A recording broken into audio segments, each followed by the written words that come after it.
Alright. Where's my phone?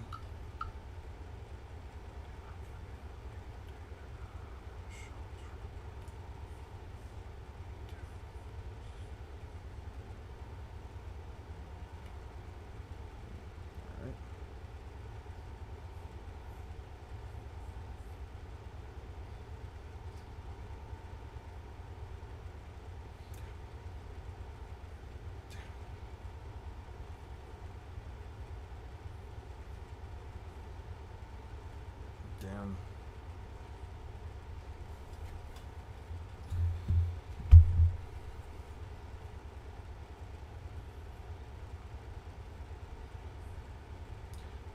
Discord. There we go. Discord.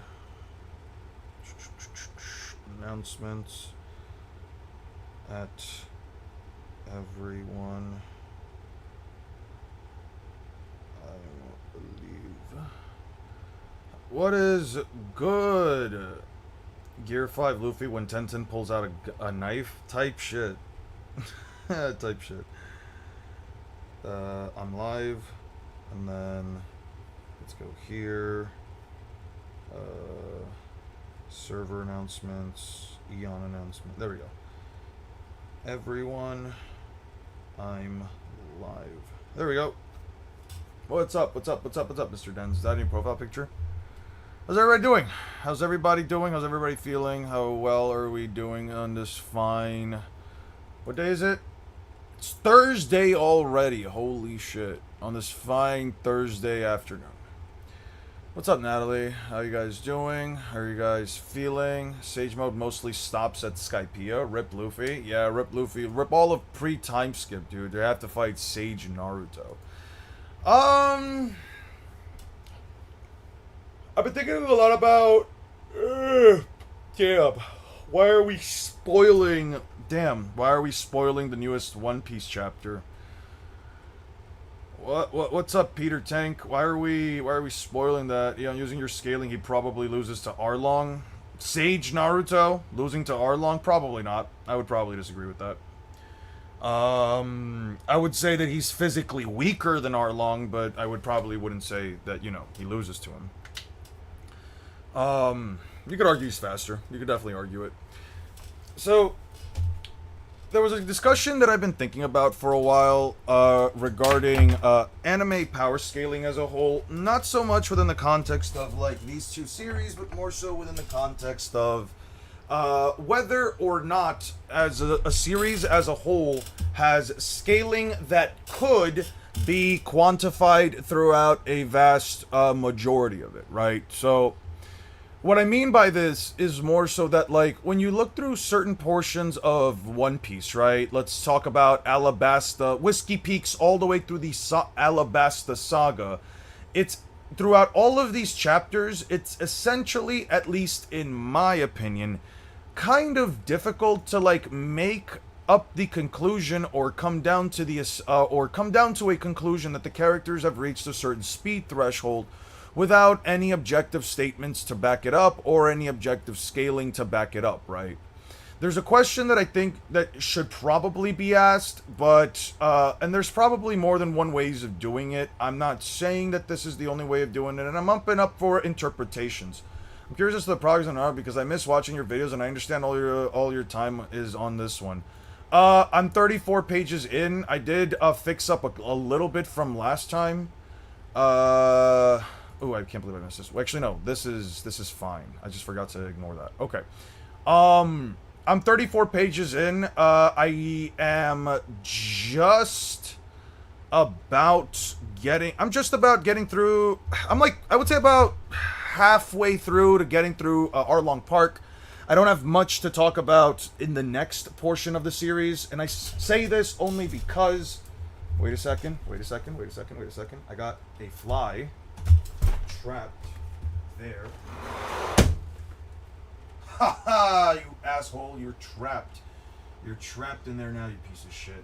I got like a double screen door thing near my room, so, and I got a fly trapped in here now, little bastard. Yeah, you can be stuck there for a while. Anyway,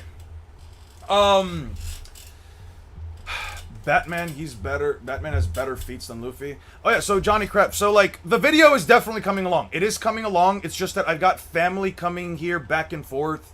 I wasn't expecting the amount of family that I had coming over from my home country to be coming in these last few weeks. I had a couple leave earlier this week. I had a couple of them leave, and now some more showed up. I was with them yesterday. So it just is what it is, right? Like I could probably be like at least 10 pages ahead by now, 10, 15, 20 pages ahead by now, but I do have kind of a couple of responsibilities that I want to take care. Have you heard that Sony and PlayStation is getting rid of physical media? Yeah. Listen, let me get back to you guys in just a second. Let me step out, get some water, and I'll start yapping.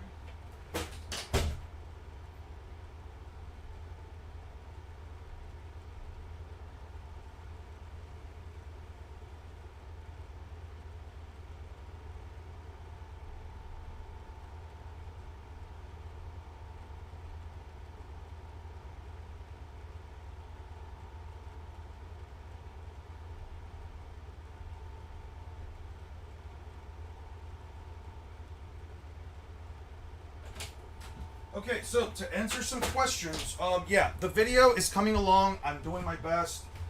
I'm sorry if it's not to the progress that I kind of alluded to, but to be honest, it's like I said, it'll get done when it gets done.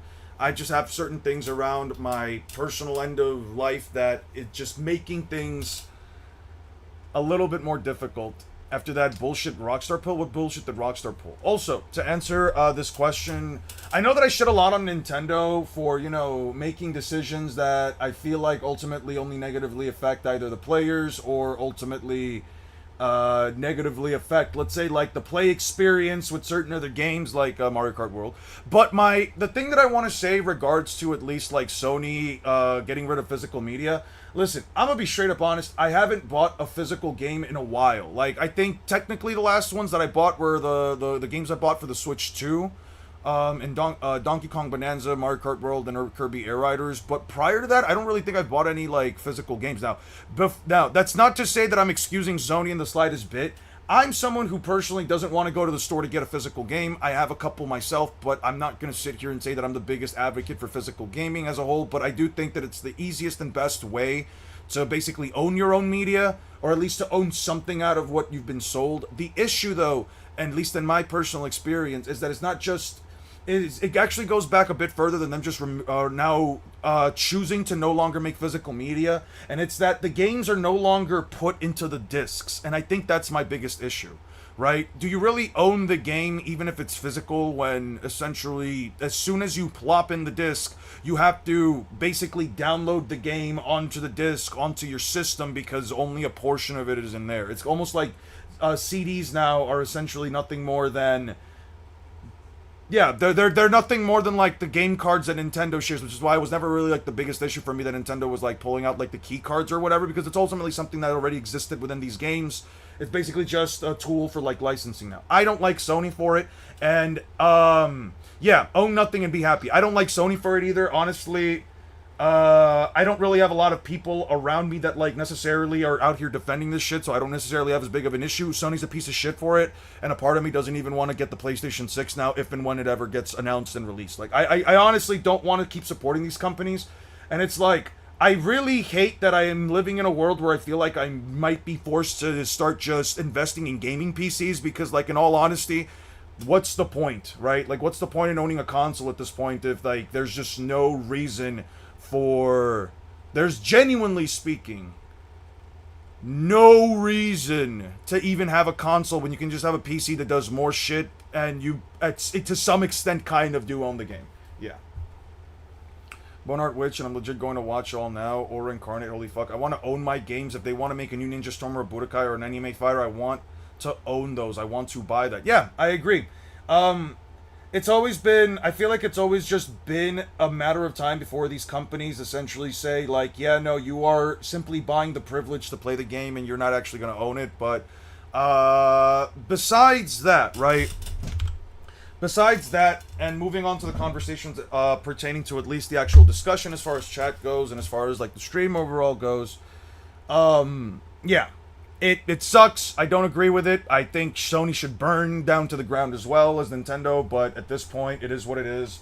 You know, this has just been the melting point that I feel like many companies have been trying to reach for years, where it's, we'll own our games, we'll make sure you people can't do anything with them. We will, it's on us and it's on nobody else.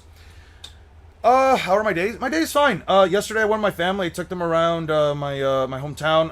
I kind of took. There's like this special like tram that we took, like this like hanging vehicle that we took around the city. It was pretty interesting. Tried out some new stuff that hadn't tried out before, so it was nice. It was actually quite nice. Xbox actually dissed Sony by saying how they're sticking to physical discs. Still a shitty company, though. I mean, I don't think Xbox motherfuckers can really talk about... I really don't think that Xbox motherfuckers...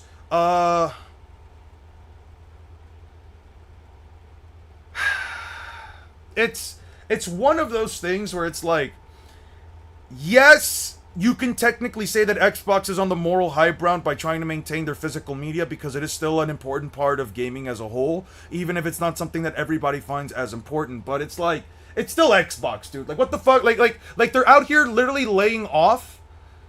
They're out here literally laying off multiple studios that, mind you, they purchased, but they're out here laying off multiple studios because they just aren't getting that much revenue, and all that's really worth is just the Xbox Game Pass. But that's... Again, that's gaming stuff. If you guys want to talk more about gaming stuff, we can have one of those. But for now, let me ask you guys this. Do you think authors intentionally,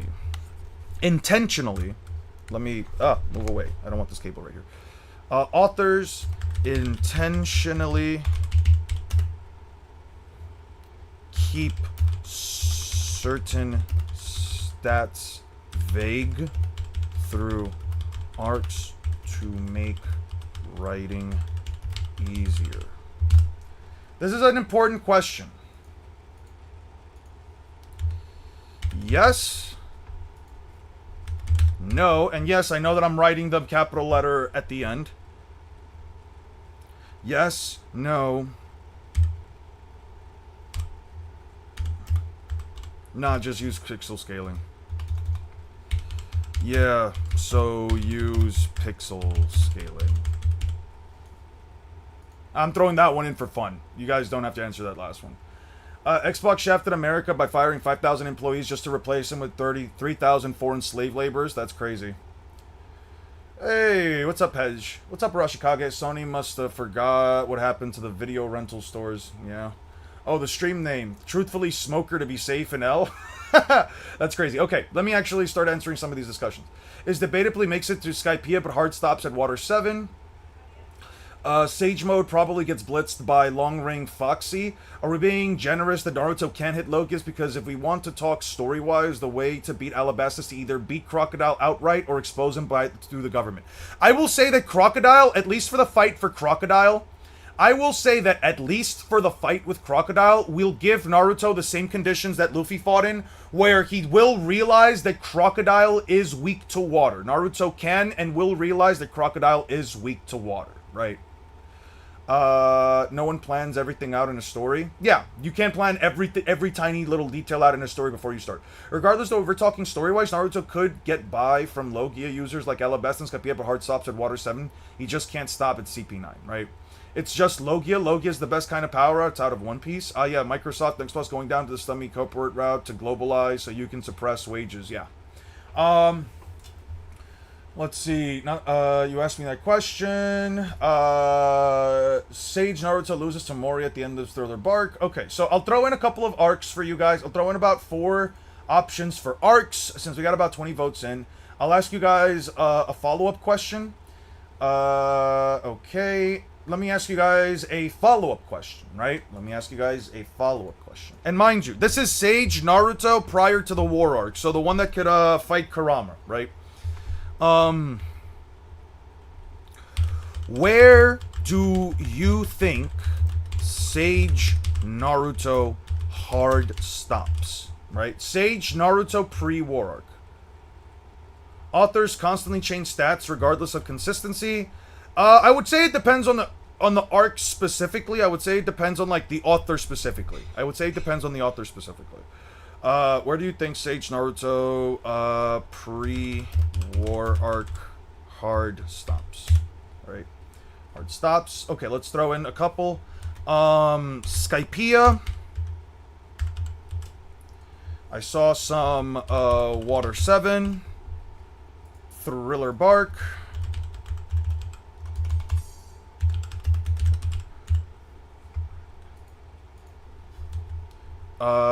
Do I throw in... You know what? Instead of... I'll throw in Thriller Bark. Sabaody. I don't think... Luffy couldn't make it past Sabaody. I don't think he does either. I'm going to be honest. I think it would be a bit of a stretch to say that Naruto probably makes it to War Arc. Pain Arc, Sage Nart, Smoker.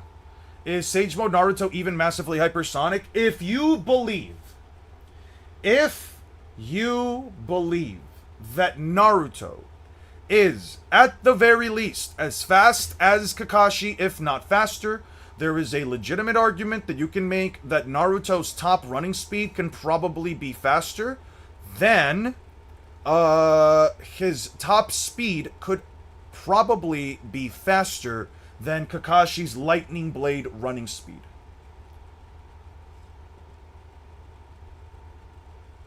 Whatever Luffy fought, just to keep it clear, just to keep it simple, right? I want to keep it as clear and simple as possible, so whatever Luffy fought, just so that he doesn't have to fight like a gauntlet of all of CP9, you know what I mean?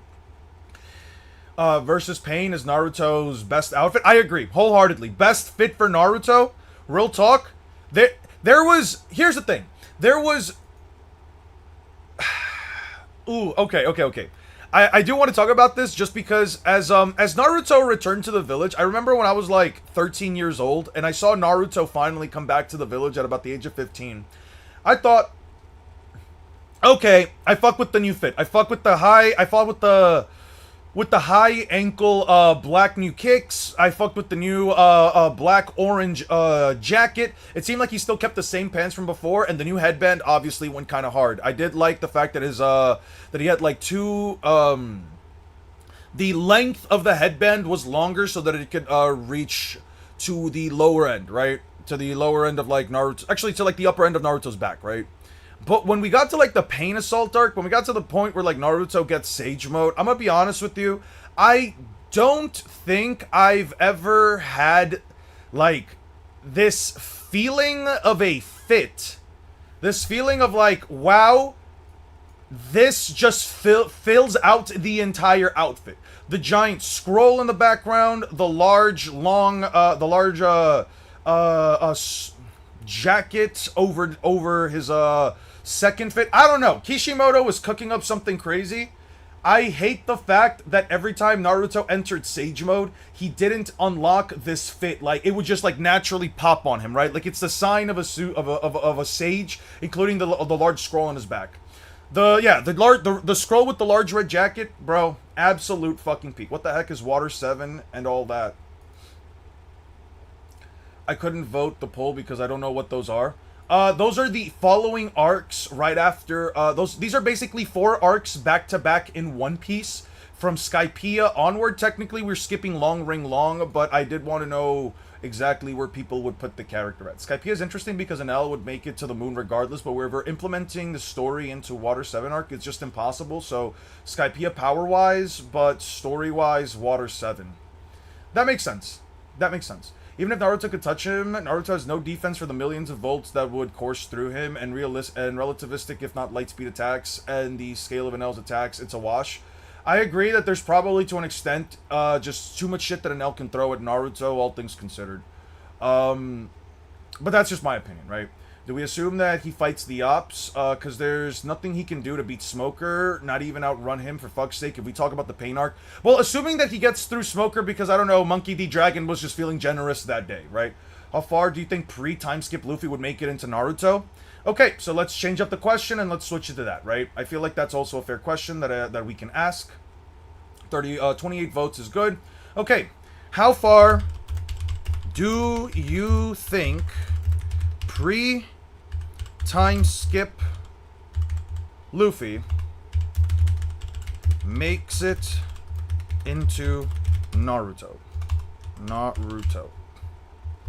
Okay, we'll do Pain arc, Pain Arc.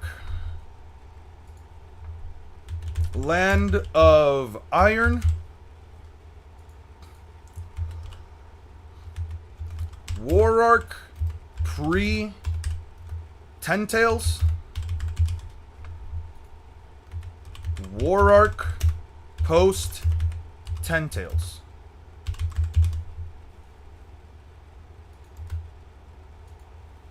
I'll throw that one up for you. I will throw that one up for you guys. I'll give my answer once I reach that. I got the DBZ Battle of Z game for the 360 when I was in like middle school, and it came with a code for a version of Goku and Naruto versus Pain outfit. Yes, I remember that. Yes. And there was, I think, an option for I believe that there was an option to dress up Naruto in Storm 3, if I'm right. It was like Storm 3 or or not Generations. It was like Storm Burst or something like that. It was like Storm something. Actually, yeah, okay. This is assuming Naruto's prior knowledge of Devil Fruits and Enel's Logia weakness. He would not have Enel's Logia weakness only because Luffy didn't know about Enel's Logia weakness either, right? I feel like he can fight with the lower end of CP9. That's fair. Do we count Aokiji encounter and Wrongling Long, though? He'll survive through anything that the Straw Hats were lucky enough to, like, get away with, right? So he'll survive against anything that the Straw Hats were just simply lucky enough to get away with. Do you think that the One Piece is the strongest of the big three? I would say it has the most consistent scaling of the big three, not necessarily the strongest. I would say that if you give Shibai Otsutsuki every benefit of doubt as far as the statements merchant that it is, I would say probably Shibai. I don't per se have any respect for Bleach in the slightest bit, but I'm at least honest when I say that I don't respect Bleach enough to give it any kind of decent scaling, to be honest.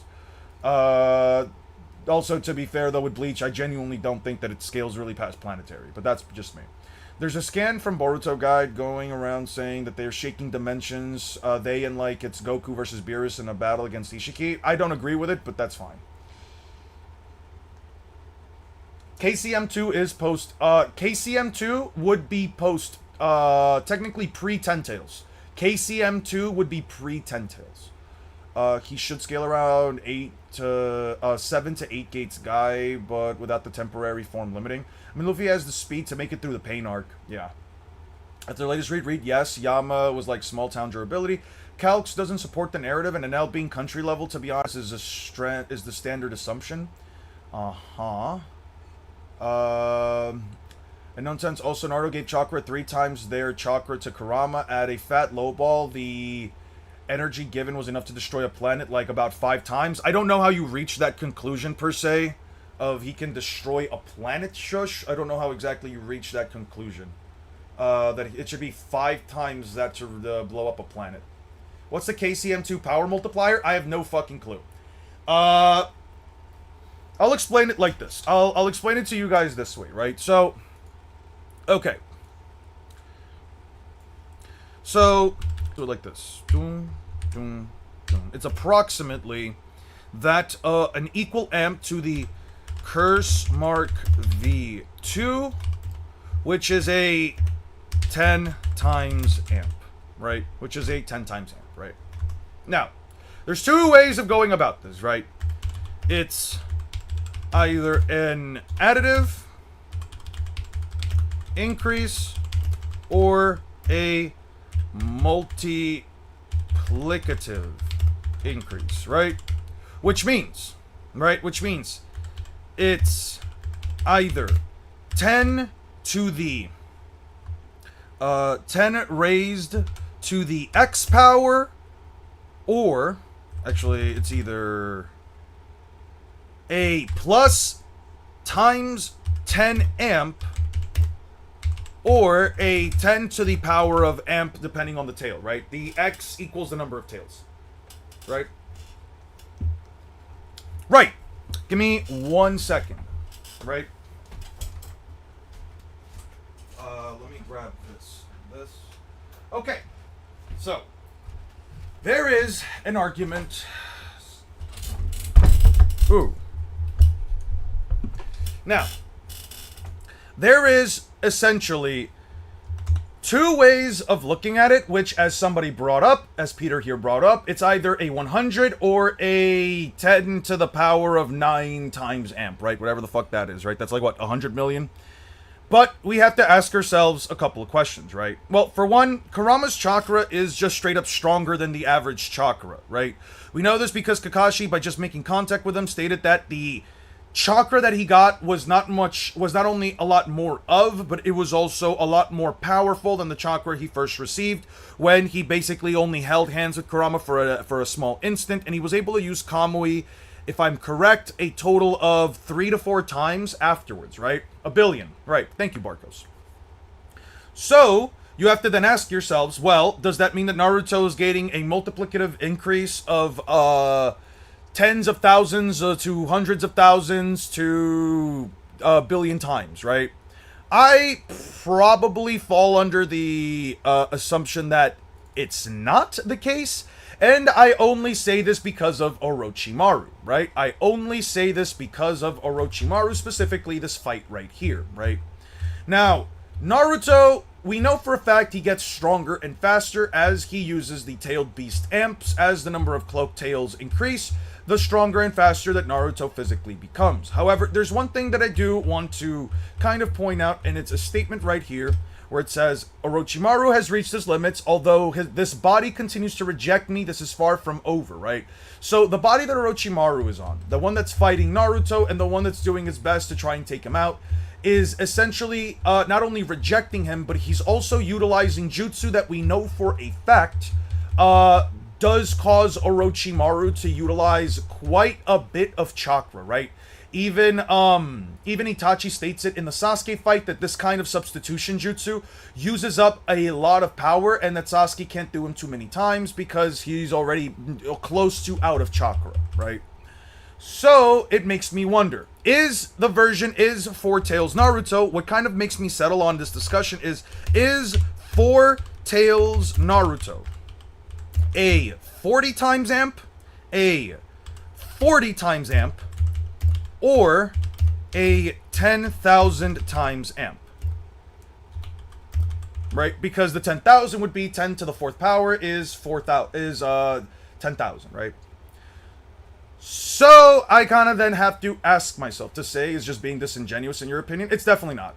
It doesn't show any feats that actively put it outside, that actively consider it to put the entire continent at risk with a single attack. That doesn't ever happen. Its chakra quantity could 100% be that of a small planet. Its attack potency, though, I don't have exactly a reason to believe that chakra quantity somehow equates to attack potency. That is something that I do not have to agree with, and even if we agreed that it is a 1-to-1 perspective, it is a 1-to-1 ratio of chakra quantity to attack potency, that would still mean that in order for the Ten Tails to be small planetary, to have an attack that is small planetary, it would have to use up the entirety of that small planet's worth of chakra in order to use that jutsu. There's just no way there's just no way to argue that the Ten Tails is small planetary in terms of attack potency without just straight up saying, I simply choose to believe it. And that's basically the only evidence you can really have. I choose to believe it. Anyway. So, how does that quantify the Naruto's Tailed Beast chakra, right? This was the Jubi without Gyuki or Kurama's full chakra.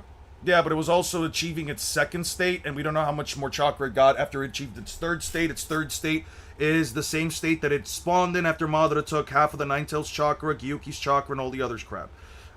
It would still be in its third form about the same transfer. It's still in the same transformation as when it reaches its third state. So it kind of doesn't really matter if it had all of them or not, right? I think the Tailed Beast multiplier would be 1.5 for each tail. Why would that be the case, Sailor? What's the logic behind that? He didn't destroy the country because he was looking at the bell, and the moment he found it, he started to drop the Raigo. It only stops people's hearts, and I still don't think Naruto has the ability to take repeated lightning strikes. Anyway, you guys are having a discussion about that. So, if we go by this logic, then the Nine Tails, then the KCM, or KCM2, depending on whether or not you think both forms are the same and one of them just has Kurama's full cooperation while the other one is just utilizing the power without having full access to the entirety of the Ninetales. I don't know what the difference is about a 90 to 100 times amp, right? You could definitely argue, right? You can definitely argue that KCM is, that KCM2 is probably that 100 times amp, or if you think is about a 90 to 100 times amp, or a 1, 2, 3, 4, 5, 6, 7, 8, 9 to a times amp, right? Now, I don't think it can be this amp right here, because that would mean that under the assumption that Naruto is gaining about as much speed as he does power, it would then mean that Naruto would be technically slower than the average human in order to get that amp, unless you think that the amp is straight up to just attack potency on its own. It doesn't translate to speed whatsoever. Which is why I think that the 90 to 100 times amp, so that's why I think that the 90 to 100 times amp is more fair, because at the very worst, that means that Naruto in base would be somewhere around 1% the speed of light in order for this to be true and for him to reach light speed around the KCM to KCM2 extents, right? Crazy to think Enel was nerfed in Skypiea. I don't want to say Enel was nerfed because he doesn't essentially had everything he needed to try and be all powerful. Curse Mark doesn't amp speed that much. Do you think so? I don't know. Their first utilization of the Curse Mark kind of did show that it does amp speed to quite a bit. At least to a similar extent to however much it would increase attack power. At least because Sasuke is able to dodge quote-unquote supersonic attacks, which is where I think the issue comes from, right? Naruto is just that damn fast at his strongest, or Naruto's just that damn fast at his strongest. I mean, yeah, but it would still have to make some kind of, like, logical argument, right? The Jirobo statement is more about power than combat ability, and I agree with that, but at the end of the day, there's also a statement from, there's also a statement from the Sakon Ukon, these Nuts brothers, where they say that it also increases their chakra reserves tenfold, which again does add a bit of the validity that it doesn't necessarily translate to a singular stat, right? You could argue that it is only a strength-based increase. I'm not saying that it's not arguable. I'm not even saying that it's not a fair conclusion to have. I think it's completely fair, but I think that at least trying to argue that it increases its speed would give the overall easiest argument for everything as far as the scaling goes. Only because if it's increasing chakra quantity and if it's increasing strength, then it's likely increasing other stats as well, including defenses, but that's besides the point. If you think that it's only strength, I think that's still worth mentioning. He was nerfed because he couldn't accumulate lightning, which is what he needed, what he needed the arc on the ground. He couldn't spam Raigo level attacks in Skypiea. He couldn't create the clouds he needed. Yeah, he couldn't necessarily, I mean, but I don't necessarily call that a nerf. I more so call that an environmental, I would more so call that like a bad matchup in terms of environment, right? You think when Elbaf is done, a good side video would be Emu weakened versus Kaguya? I think that would be an interesting conversation to at least have, you know. I don't think that there's anything wrong with that. I could definitely have a conversation once I get a better understanding of what Emu can do. That would be fun. I think that would be a fun video. Naruto vs. Pain kind of puts a wrench among the speed thing with the Whiteout Sage could keep up with the last Pain. The Whiteout Sage could keep up with the last Pain, if I remember correctly. What Whiteout Sage? Without Sage, when he could keep up with the last Pain? I mean, okay, let's put it like this, right? Let's look at it. This is Naruto, after, where does he do the, double Rasengan? Okay. Step back, kid. I'll do it, man. I'm gonna enter Sage mode. You have to withdraw T. I don't want to anyone getting caught in my Rasen Shuriken. Yeah, they only really exchanged for a little bit, so I think that's a fair assumption to make. Although Pain was capable of keeping up with Naruto relatively quickly, and it does show that Pain was capable of like getting ahead of Naruto through a single leap, whereas Naruto couldn't physically. I mean, you could argue that his combat speed at least is a lot closer to Naruto's. Because he does overpower him afterwards, right? He does overpower him as he knocks him away. So I do think that's actually a fair interpretation to have. Chakra quantity does not equal AP. I agree with that. It's a strange thing to argue, especially when series is relying more on statements, but characters like Yogiri and Rimuru doesn't need feats to prove their multiversal plus scaling. But again, it depends on a restriction, sure, but on ground level, he could spam Raigo. I think that's a fair assumption you can make, right? Especially if you're talking about, like, the Blue Sea, but I think it would also talk about whether or not an L would have to be, like, within a certain distance of an island, right? Like, that one island that exists in the New World that's just covered in lightning bolts, I think he could 100% wipe it out completely by just using easily.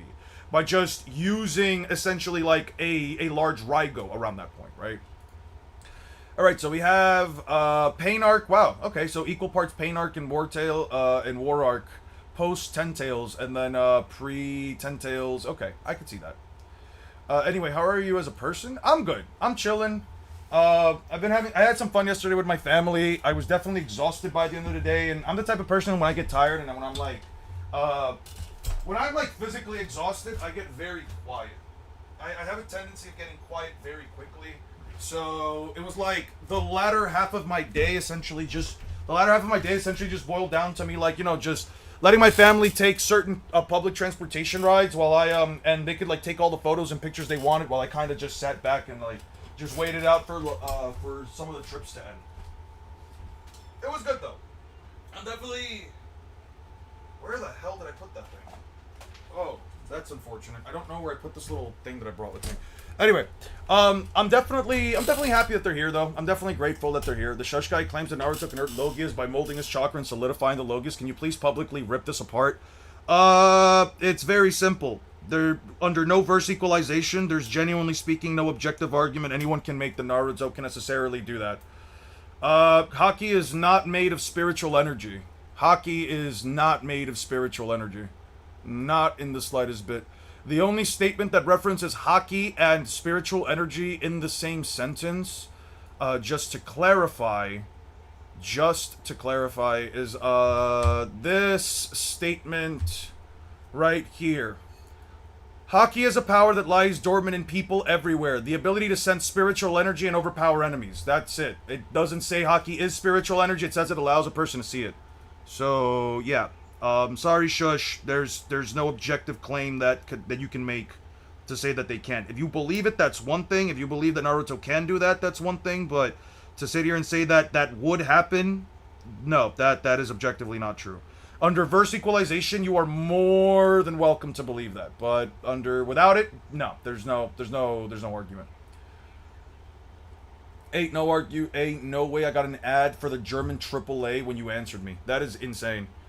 Sorry to hear that. Memento, so as I was saying, family's just been over. I get very tired very easily, so I just kind of get quiet.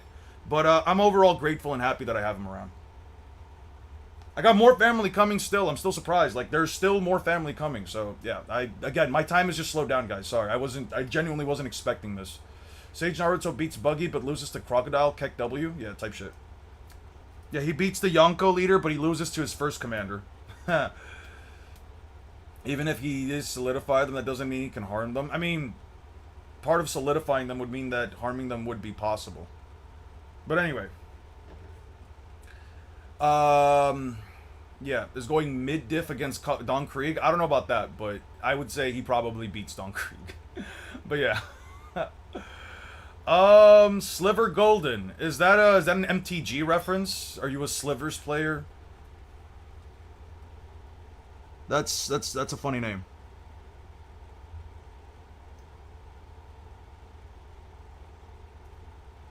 Okay. So, alright. Anel, imagine if Anel had Zeus to amp or provide clouds for his moves. I think that would be absolutely fucking disgusting if Anel really had Zeus. Did you see the new anime about a smoking behind a supermarket? Since you like romantic type, I would recommend it. I'm good. I think I know the one you're talking about. I'm good on that one. Can you provide one statement that shows Haki has ever harnessed his spiritual energy? Yeah. What does he say? Grabs a fireball and it does not explode. He's interacting with the fire and solidifying it. Yeah. Naruto can summon toads that use water style to harm an L. Water is an element counter to lightning. No, it's not. I would 100% disagree with that. I don't. Since when is water considered the elemental counter to lightning? Even in Naruto, the elemental counter to lightning is... Sorry, to water is lightning. I don't... Like, I've never heard of anyone say that, like, water naturally beats lightning. I'm sorry. Also, the giant water bullets that the toads summon, I mean, that's Naruto. So you're assuming that Naruto summons toads, right? So you're assuming Naruto summons the toads, which he never really summons toads unless he has, like... he's either fighting large creatures or needs to get through, like, a large location, which he wouldn't be fighting. And also, you'd have to assume that Naruto's going to summon all those toads and attack Pain. Blitzdrake, you said Sage Naruto beats all One Piece. If you want to have a discussion about that, we can have one live. I don't mind. I'd be so interested in figuring out how exactly you scale Naruto. I have a Discord server. Let me know if you are down for it. I have a Discord server that you can join. I will hop in a voice chat. There will be only you and me. I will hide chat, and then you and I can just have a discussion. They believe this works on Pokemon logic. I mean, that literally cannot be Pokemon logic. That literally wouldn't work in Pokemon logic, because electric types are strong against water types, not the other way around. He says all water. Wind style is a counter to lightning style in Naruto. Correct. But unfortunately, lightning style is not real lightning. That's not how that works in One Piece. It's not a jutsu. It's because they're chakra natures. But that is correct, One Smart. Wind style does counter lightning release. It does. A Naruto cannot beat Kaido in a 1v1. One Piece have so many abilities that can be stacked. Yeah. Literally talks about Luffy showering once a week. Are you being serious? Yeah, okay. You guys are just having a back and forth. That's fine. Yeah. So, Blitzdrake, if you want to have a discussion, let me know. If not, it's fine. Let's just hope we're not too destructive. Okay. What's next? What's next? What's next? I was planning on continuing working on the script. I'm probably not going to stream tomorrow. Just letting you guys know that right now, because I do want to work on it. Could you react to a 10-minute video about Anel's moon stuff? That would be a durability upscale. Sure, we can check that out real quick. I don't mind checking out the Anel stuff. Yeah, let's just do that.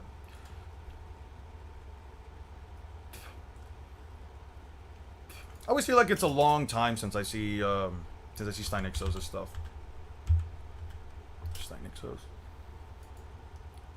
Okay. The immortality problem. Yeah. Surround the person's body. Yeah. Anel's moon level feat. I wonder how much he paid to get that done.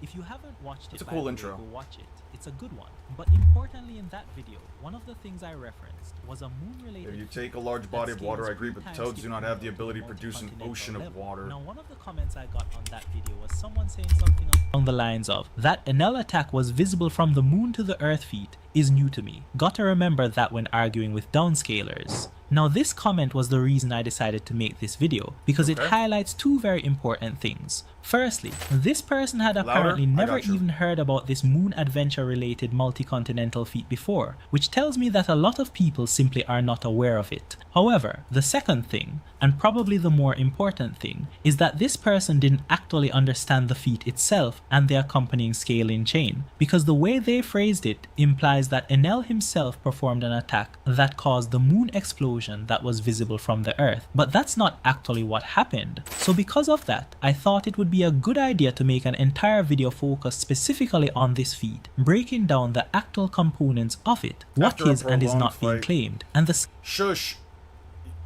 I hope you realize that most fights with Enel are not prolonged. I hope, like, you realize that most fights against Enel don't go out for a prolonged amount of time. And you're also essentially plugging a controller up Naruto's ass by saying, oh yeah, no, he would last long enough in the fight that he would realize I have to summon these toads, and then the toads are just gonna start using water style immediately. Like, I don't know, man. Scaling logic behind it. Because you see, there are really two goals here. The first is simply bringing more awareness to the feat itself, so more people actually know it exists. But the second, and honestly, the more important goal, is making sure that the people talking about it actually understand what they're saying. Because again, one of the things I value most in power scaling is accuracy. And by that, I don't just mean arriving at the correct conclusion. I mean the actual water. Any kind of water is considered the ocean. All water is sea water, One Piece, SBS. Volume 41. Volume 41.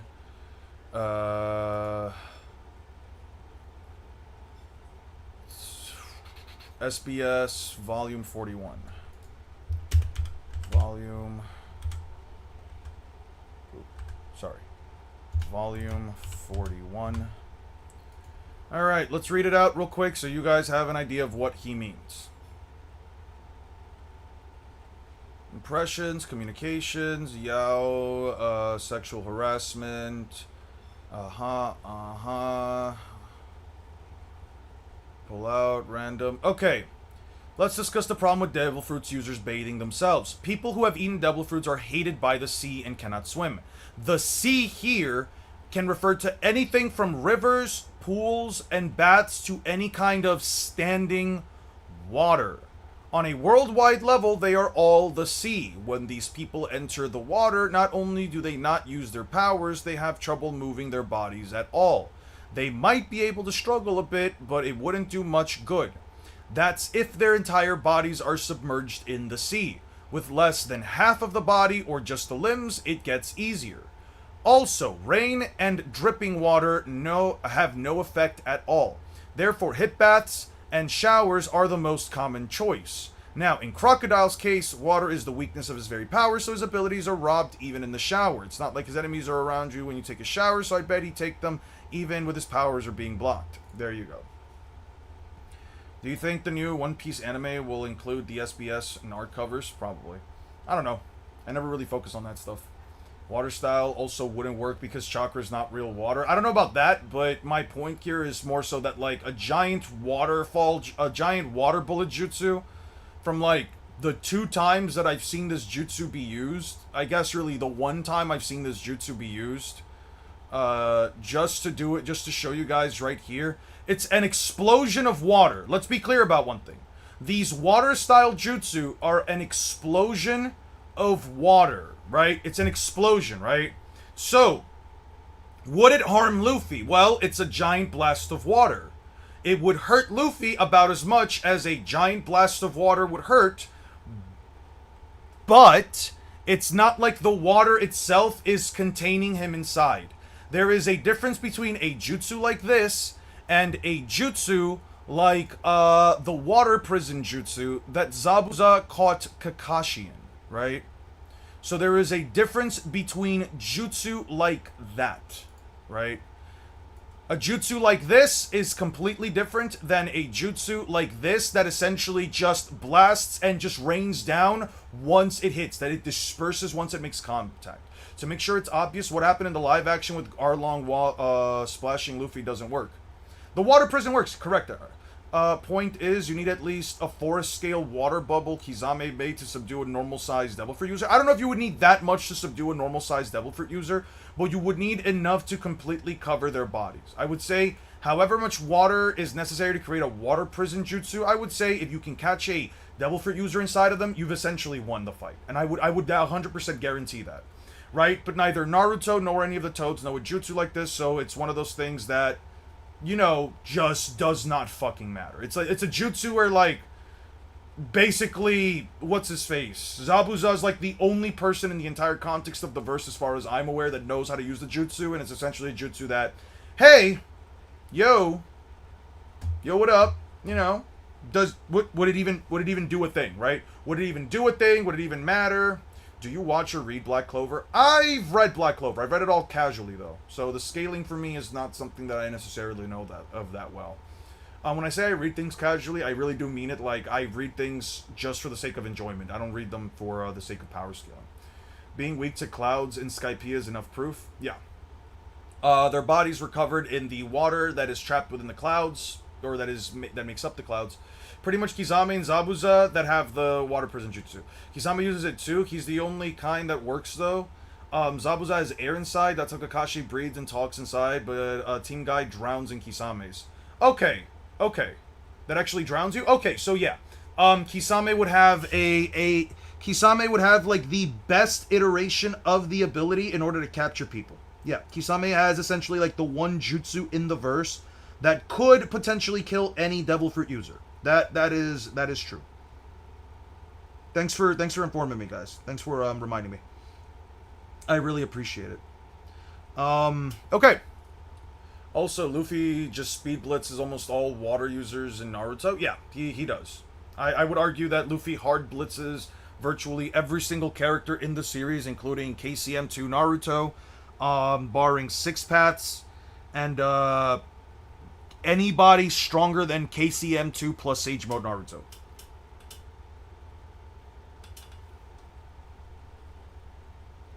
Reasoning process used to get there also needs to be correct. So even if the final conclusion you arrive at is technically right, like saying Enel is multi-continental, if you arrived at that answer through faulty logic, incorrect assumptions, or a misunderstanding of the feat itself, then to me that still matters. Because what ultimately matters most is not just the answer, it's whether the process and reasoning behind that answer are actually sound. And honestly, that's one of the biggest issues in scaling discussions in general. A lot of people will repeat conclusions they heard from somewhere else without fully understanding the evidence or logic that produced those conclusions in the first place. And just as a quick self shout out, if you want to talk about stuff like this live, watch me play some games, or hear some of the thoughts I haven't turned into videos as yet, subscribe to my live streaming channel, Steinixos Live. But with all of that understood, let's get into it. Now for those of you who aren't aware, Enel is the antagonist Luffy fought during the Skypiea arc, and immediately after being defeated by Luffy in Skypiea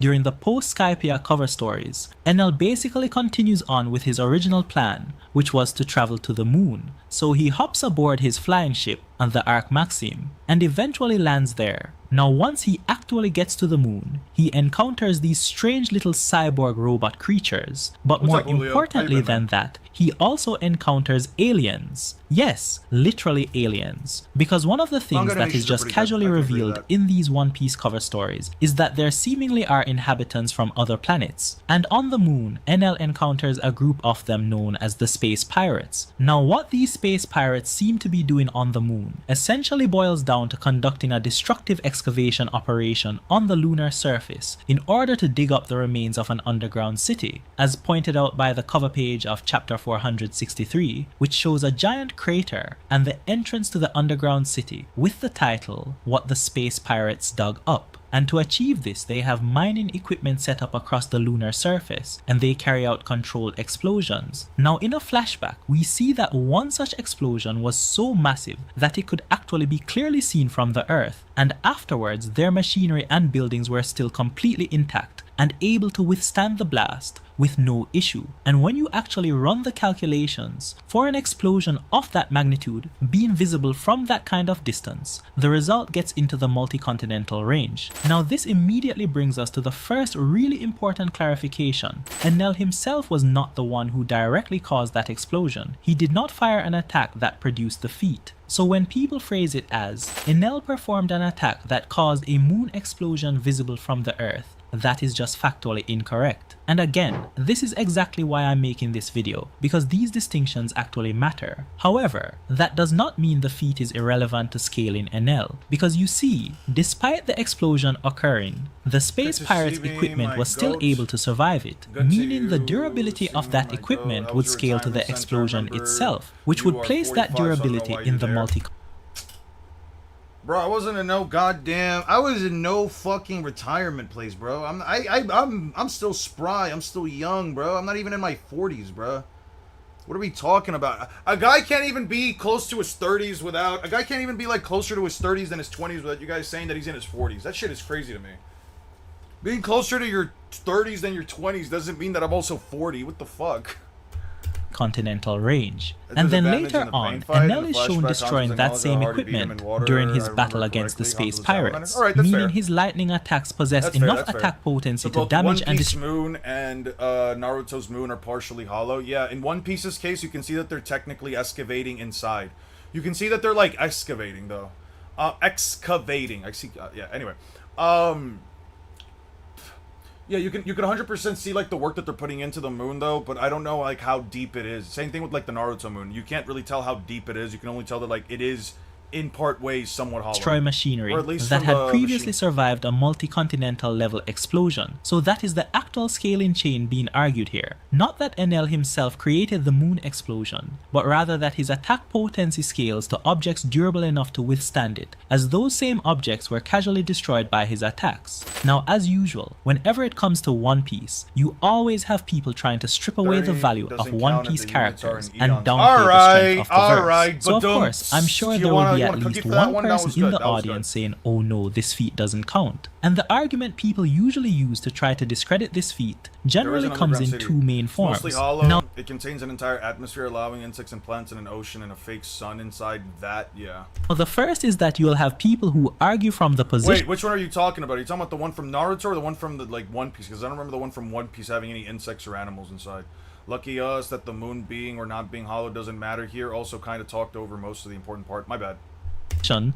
does people trying to strip away the value of One Piece characters and downplay the strength of the verse. So of course, I'm sure there will be at least one person in the audience saying, oh no, this feat doesn't count. And the argument Right. people usually use to try to discredit this feat generally comes in two main forms. Now the first is that you'll have people who argue from the position that calculations themselves just should not be used at all. Basically, the moment something involves calcs, they immediately dismiss it as invalid or inherently unreliable. Now I do. firstly, regarding that point, as I've explained before in my power scaling problem video, I am also very wary of calculations, because a lot of the time, you'll have people pulling random calcs from random places on the internet just to artificially prop up their favorite Not sure. verse, as well as referencing faulty pixel scale calcs. So I want to make it very clear here, I'm not saying we should blindly trust every calculation we see online. That is absolutely not my position. And because of that, one thing you'll notice in my videos is that when I reference calculations, Steinixos is a very eloquent dude. Like, the dude knows exact... The way that he pronounces things, like the way that he speaks is very eloquent. I will say, it just speaks a little too slow for me. I don't know. I usually only reference calculations I'm from gonna raise up Versus the speed a Battles little Wiki. bit. Now to be clear, I have many disagreements with the scaling done on that site. However, when it comes to their calcs, the actual mathematical I formulas and calculation What do I think about the calc? Very simple. They created an explosion that blew up a portion of the moon, and I have no fucking clue. I'll look it up myself. What chapters does Enel's cover story take place? Cover story take place in. So 428 through 474. We'll pull that up afterwards. We'll pull that up afterwards, and I'll give you guys my my in real time generated opinion. The moon isn't LOTM from Lord of the Apparition God. Okay.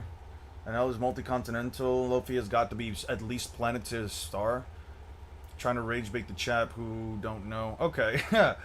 It's called a city multiple times. It's all good. It's called Burka. You're fine. Okay. So it was like 428 through 474. Right? It starts like here. Yeah, he really does go to the fucking moon. Yeah.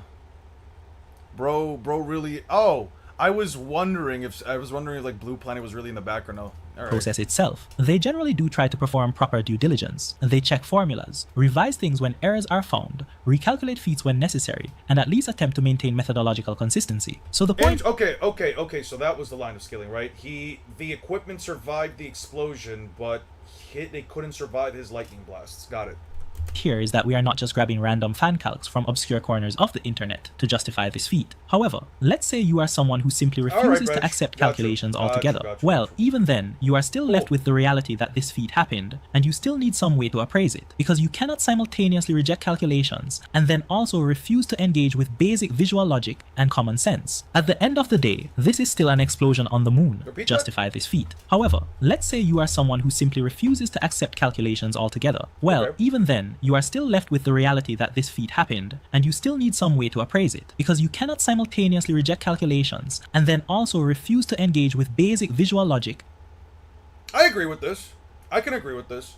If you can argue with visual, I want to go one step beyond just saying visual logic, and I would say that if you are ignoring the feat that essentially still exists, if you are ignoring the fact that it could still be visibly shown from the moon, and if you are arguing, genuinely arguing, that, I don't know, an explosion from the moon being seen from, let's say, Earth or whatever, if you can visually see that explosion from the moon, and you're also arguing that, like, okay, well, the narrative would add to, and then you include the logic, and you include in-canon logic, I say, yeah, you can't ignore calcs and also just ignore all of that other stuff at the same time.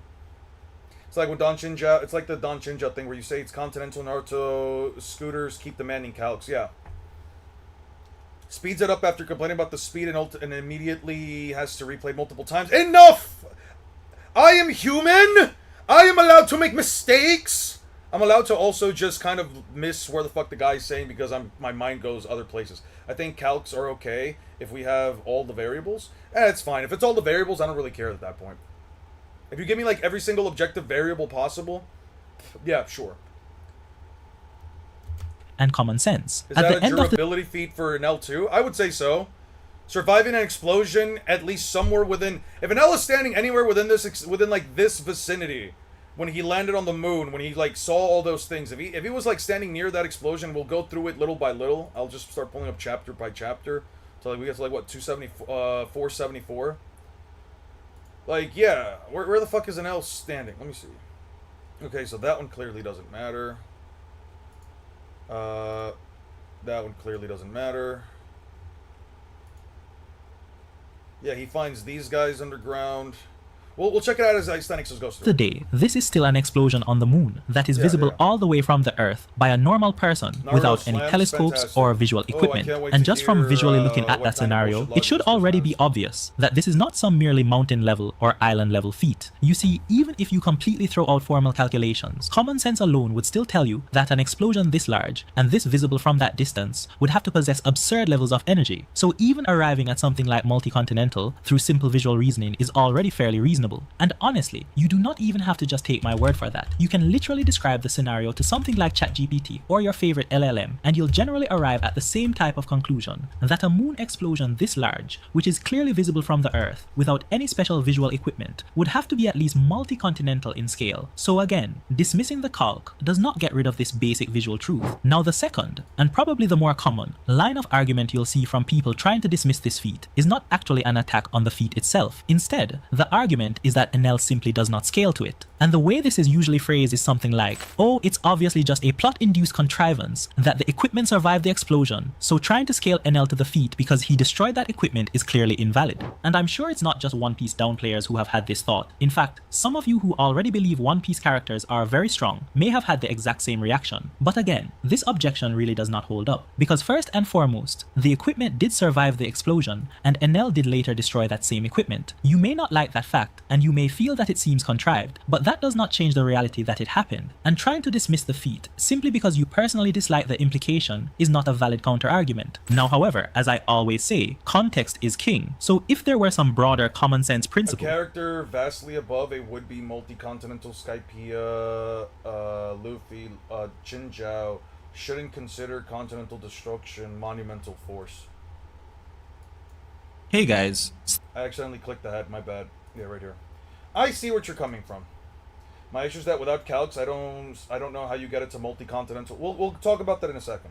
that it happened, and trying to dismiss the feat simply because you personally dislike the implication is not a valid counter-argument. Now, however, as I always say, context is king, so if there were some broader common sense principle or some contextual element within One Piece itself that cast doubt on this feat or on scaling from it, then of course that would be a valid counter-argument. However, when you actually analyze the broader context, both generally and within One Piece itself, that objection becomes even less persuasive. You see, remember what we are dealing with here. We are dealing with an extraterrestrial civilization operating in space and conducting excavation operations on the moon. So are we really supposed to believe that it is somehow unreasonable for their machinery to be extraordinarily durable? If anything, that should be exactly what we would expect from a technologically advanced spacefaring civilization. And again, this is not some unusual concept unique to One Piece. This is an extremely common trope across fiction. For example, I'm currently reading a manhwa called Global Freeze, and in the recent space arc, the characters travel to Mars. One of the recurring themes there is that Martian civilization has advanced to such a degree that even their ordinary buildings are constructed from super strong materials capable of withstanding attacks from incredibly powerful mutants, and even a Reaper of Love, which is basically an atomic bomb. But you do not even need to look outside of One Piece to see this idea in action. We have numerous examples within the series itself where structures are made from materials durable enough to withstand attacks from very powerful characters. For instance, on Elbaf, we see structures so durable that even one of Usopp's explosive attacks is unable to destroy them. Yet later, because Luffy is vastly stronger than Usopp, a punch from Luffy is able to break through those same structures. And you can go even further back to the pre-timeskip era. During the Marineford War, Whitebeard, one of the strongest characters in the entire verse, a man capable of tilting islands and causing massive destruction, was confronted with walls manufactured by the Marines that were specifically durable enough to withstand his power. So the broader principle here is already well established. In fiction generally, and even within One Piece itself, advanced civilizations and organizations routinely create structures and equipment with durability that far exceeds what might seem normal. Therefore, there is nothing unreasonable about the space pirates possessing machinery durable enough to survive a multi-continental level explosion. And because Enel is later shown destroying that same equipment, it is entirely reasonable to scale his lightning attacks to that level of attack potency. So again, it is absolutely silly to try to downplay this feat or claim that it somehow does not count. Pre-timeskip Enel legitimately scales to the multi-continental level, but the part of this discussion that is actually the most important, and the part that tends to make a lot of people uncomfortable, is what this feat implies for the broader One Piece scaling chain. Because remember, this is pre-timeskip Enel, this is not some late game top tier. This is a version of Enel from relatively early in the story, and obviously once we get into the post-timeskip era, characters like Doflamingo and Katakuri are clearly far stronger than pre-timeskip Enel even in their base states. So if pre-timeskip Enel is already scaling to multi-continental attack potency, then the implications for the high tiers of the verse become very clear. They are casually above multi-continental. And again, one of the things I emphasize constantly is context. And in this case, the context of the One Piece story itself supports exactly this conclusion, because the narrative explicitly tells us that Don Chinchou and his descendant Sai, characters who are ultimately fodder compared to people like Doflamingo and even base Luffy by Dressrosa,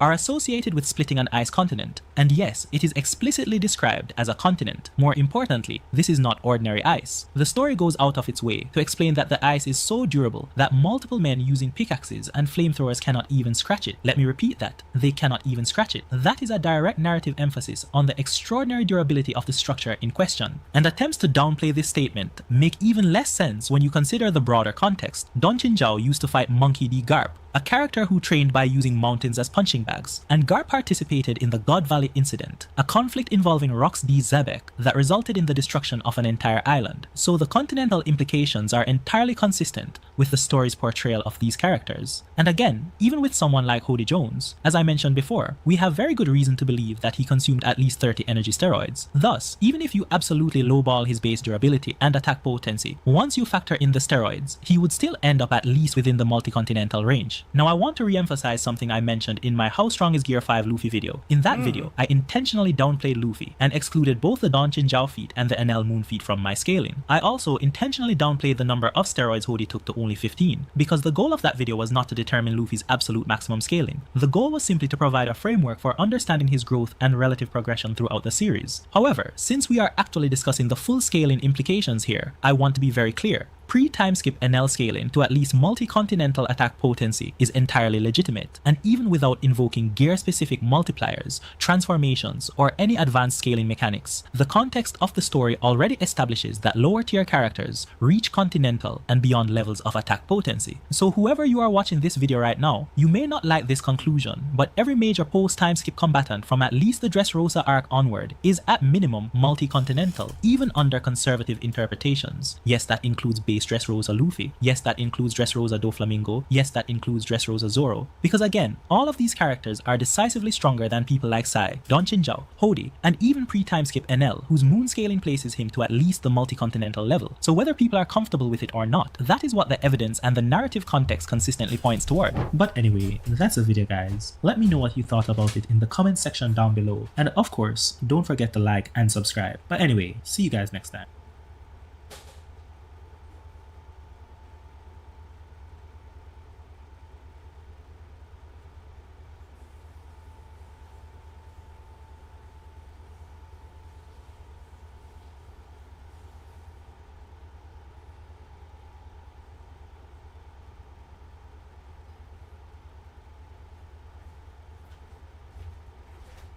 Alright, that was interesting.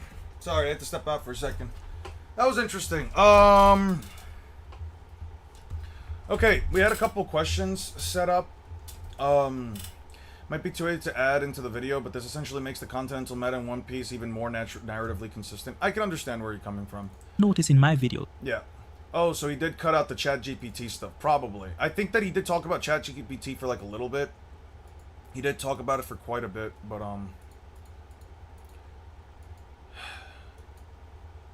this is... What I don't understand is, like, this portion right here, right? This is from, like, 450. Who the fuck is this old dude? 450? Who the fuck is this guy? Eneru's Great Space Mission, Dr. Tsukimi's Moon-Gazing Connoisseur. What part of the planet is this taking place in? Because, yeah, there's an explosion that happens on the moon.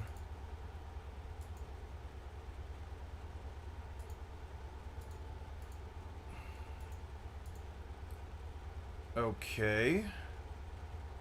So they all get blown up, and Elle gets angry. You see the space pirates doing their mission. They're pointing towards their ship.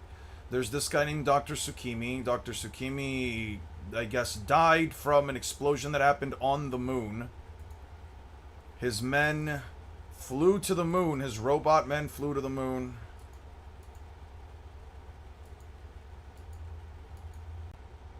Okay. Yeah. And he goes inside, finds the hidden city on the inside, charges it all up.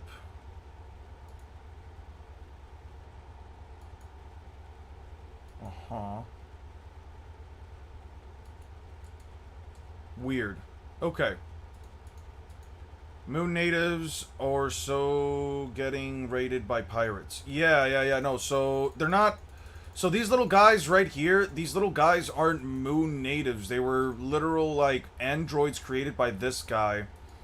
The guy saw the... Yeah, this guy saw the moon get blown up, so he dies.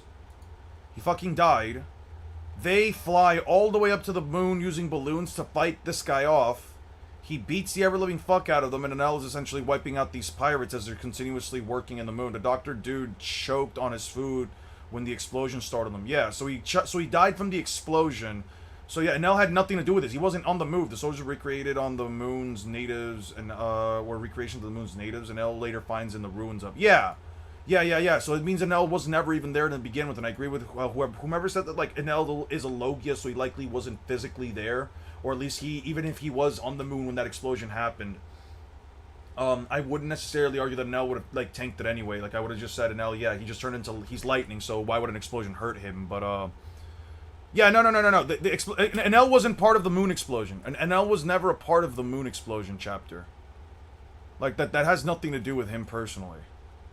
Yeah. Departure after choking on a dumpling. Yeah, so this dude choked on a dumpling, and then his little guys went afterwards. Yeah. Yeah.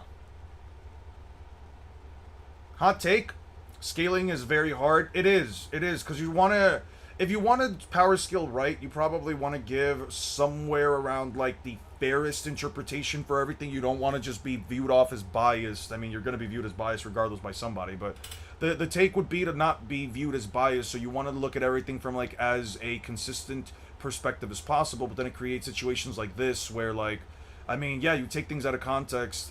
The cover stories are hilarious. I'll 100% give you that, but it creates a scenario where like, yeah, the Enel had nothing to do with this explosion. He wasn't even near the explosion. These guys died at some point, and then, you know, they go up to the moon. The guy dies. They go up to the fucking moon, and yeah, they just simply get taken out by the space pirate. This Prime Don Chenjiao stronger than everyone in God Valley besides Rocks. Garp needed a train for him. I mean, this was a version of Garp that was likely older by that point, so you could make the argument. I don't know if I would, but you could technically make the argument, Christopher. You could technically make the argument. I don't think there's anything wrong with trying to make the argument, though. I mean, have fun going at it from a narrative perspective. But yeah, I think that's fine. If you think that Garp was closer to his prime against Chinjiao, then sure, right? He needed to train to fight Chinjiao. My favorite East Blue antagonist with my number 2 fruit in the verse. Can't wait for him to come back. Who's undefeated Cracker and kidnapping, putting his cannon in the cover story. Same with Wapple cover story. Yeah, yeah.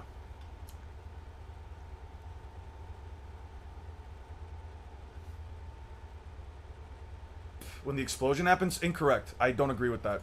Cause why is it showing this little backstory? Why is it showing this little backstory? Let me read the wiki and see what this says. Enel riding on his back on the Maxim, waiting to find. After landing, he takes the sights of the explosion. While exploring, he sees something alive in a crater and investigates unconscious creature. Yeah, the robot shows gratitude with a salute, identifying itself as a First Lieutenant Spacey. Spacey then expresses regret for abandoning his position when fighting the enemies and goes back to the area where the battle took place, and choosing to follow. Upon reaching the destination, Colonel Macro, General Galaxy, and Sergeant Cosmos lying unconscious on the ground as well. Spacey begins to weep for his fallen friends as Enel watches impassively. As the lieutenant continues to mourn, an unknown figure approaches them from behind, and the figure reveals himself as Seamars, captain of the space pirates, who pierces Spacey in the back. Just then, Enel witnesses a massive explosion on the horizon and becomes enraged at the sight of his precious Verth being damaged. It turns out that the explosion was caused by the rest of the space pirates who were excavating the moon in order to locate and plunder its long-lost ruins, but they see a glowing individual atop the spacecraft that prepared to fight. In the meantime, the Shock is still alive, reminisces about why he and his comrades came to the moon in the first place. They were created by Professor Tsukimi, a kind old scientist living on Karakuri Island and treated as family. But then one day, while they were watching the moon and eating snacks, a huge explosion happened on it. Then Professor, shocked by the unexpected events, accidentally swallowed his dumplings without chewing, resulting in him suffocating to death. After giving the professor a proper funeral and tearful goodbye, the 4 automata traveled to the moon using balloons to take revenge on the ones responsible for the explosion that resulted in the accidental death of the beloved professor. Upon reaching the moon, they find the space pirates, and despite overwhelming odds, they do battle with them, and in the end, however, all 4 were easily defeated. In present time, Spacey continues to regret the loss, then bears witness to Enel destroys the excavation site and defeats the space pirates with incredible ease. Enel clears out his ears. Spacey approaches him while carrying his comrades on a cart and expresses gratitude for avenging creator. Moving annoyed, Enel zaps them all again. He then sees a cave within the crater of the space pirates. We're digging and enters. Okay, we know the rest of it. Yeah, no, it wasn't.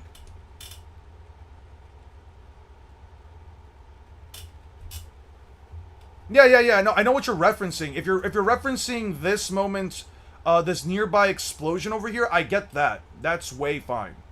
That was a different explosion, not the one on the moon. Yeah.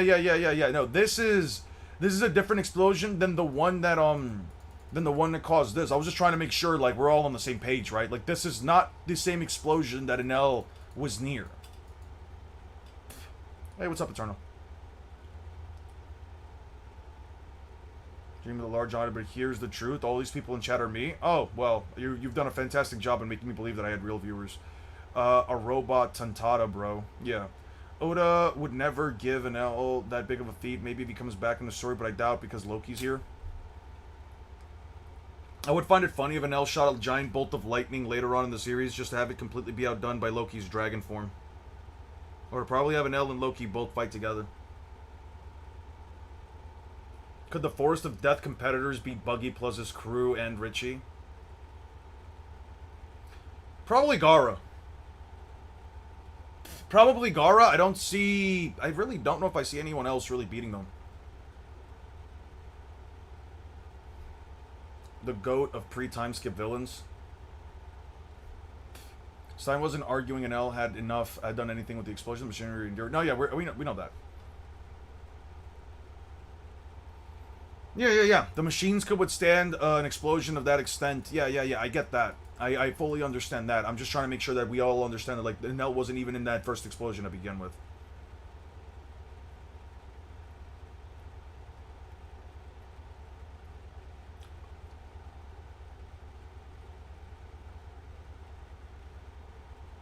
To be Luffy's rival. Among the spoiler discussions allowed, as long as it's not the newest manga chapter that's going to come out this week. As long as it's not that, I don't personally care. Yeah. As long as it's not this week's upcoming manga, I don't personally care. I think we've all already discussed everything we need to know about, like, the previous chapters. We don't need to do anything else. Anyway.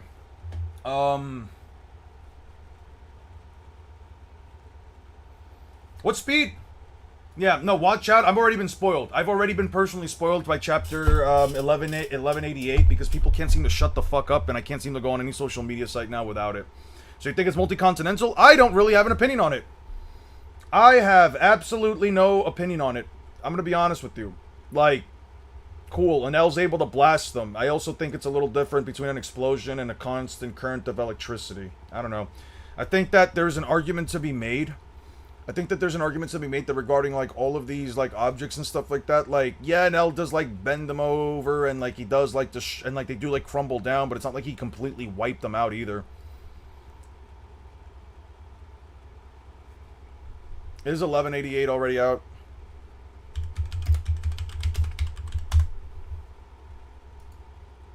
Nope, it's not.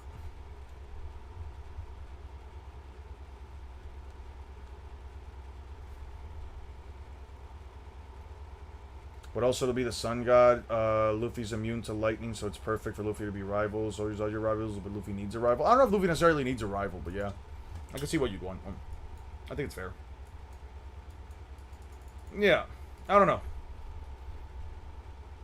I don't know if I would argue that the feat in of itself or that the logic behind it is multi-continental. Guess I should clarify the Raws and shoddy translations are out. Ah, got you. Appreciate it. Okay. So, where do you guys scale an L?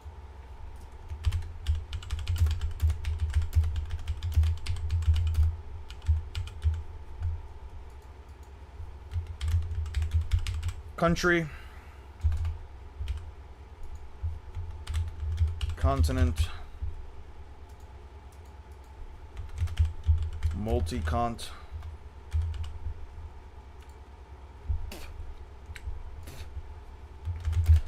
I have no idea, but I wanna vote. Let me know.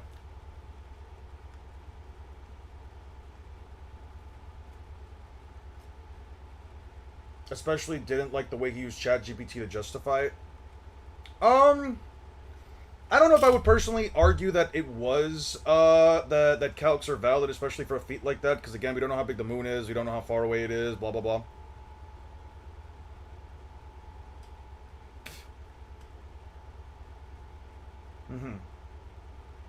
See you later, Marcos. I hope you enjoy your, see you later, man. I hope you enjoy, the next upcoming match. I know that the World Cup's finally closing up, but some of it's like, what is it, like, last third round, and then we're gonna go up to, like, what is it, like, semifinals, and then from there we're gonna go up to, and then from there it's just finals, right? Best of luck. I don't really know where I'm at with the World Cup. I'll check it out every now and then with my family, but I'm not really that invested. Okay. So now that we move on to our next stop, Kokoyashi Village, where we meet the penultimate villain within the series, within the first 100 chapters, Arlong, one of the first so that we see as we reach the island. One of the first things that we see as we reach the island is that one of the villages was turned literally upside down. Johnny says that fishmen are strong. They have 10 times the strength of humans. this kind of power that you find on the Grand Line, and these uprooted houses were a result of the village that defied Arlong. With 20 towns and villages under his protection, Arlong has essentially taken over the entirety of the island and uses the tribute that they pay to pay off the Marines so that they don't cause him much trouble. As Arlong flexes his superior fishman physique against the chief of the village, Usopp fires a gunpowder star that causes Arlong to drop Goza, which results in him now losing his temper. And ripping the house that Usopp was standing on right out of its foundation. He then slams said house into the neighboring houses in an attempt to squash Usopp as quickly as possible. However, Usopp is capable of getting away. Usopp got away. I'm just gonna write Usopp got away. Usopp got away. Got away. One thing to note. One thing I want to take note of is that does anybody remember how many fishmen were required to hold back Arlong? Let's see, it should be farther past this. Of course I will. Usopp. Okay. 1, 2.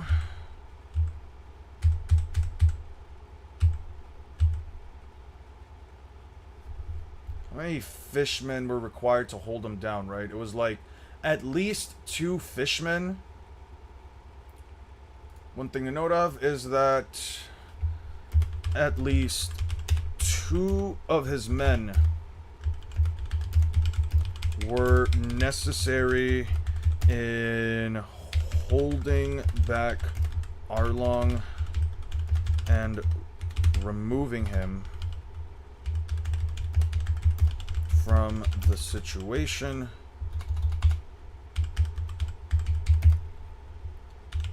Helping imply at least a bare minimum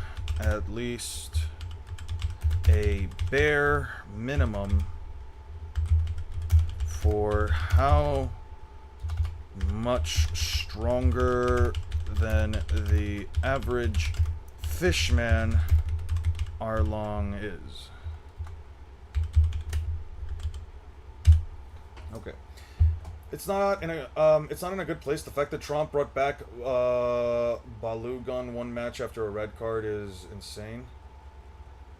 No one says anything, but they be hating on Argentina. I have no idea who you referred to as Trump and who Balugun is. I have no idea who any of those people are. Even the foul by Rodri was way worse than the Egypt ones. I have no idea what you're referencing. I don't know who Rodri is. I'm imagining they're people from Argentina. Yeah. That's definitely something. I'm gonna be so honest with you. I really don't... as someone who has, like, sat there and watched a lot of Blue Lock, I'm just not as invested in soccer. Like, there were some games that I heard were very...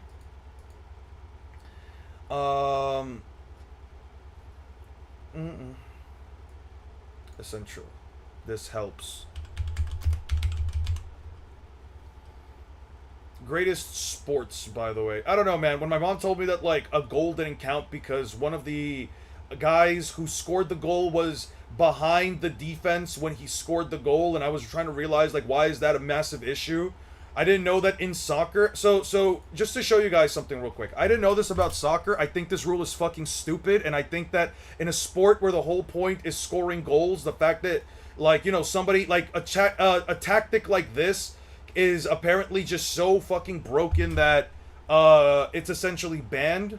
Let me show you guys something crazy that I recently learned about the sport of soccer, right? So you have like the whole court, right? So you have like the whole court, and then you have like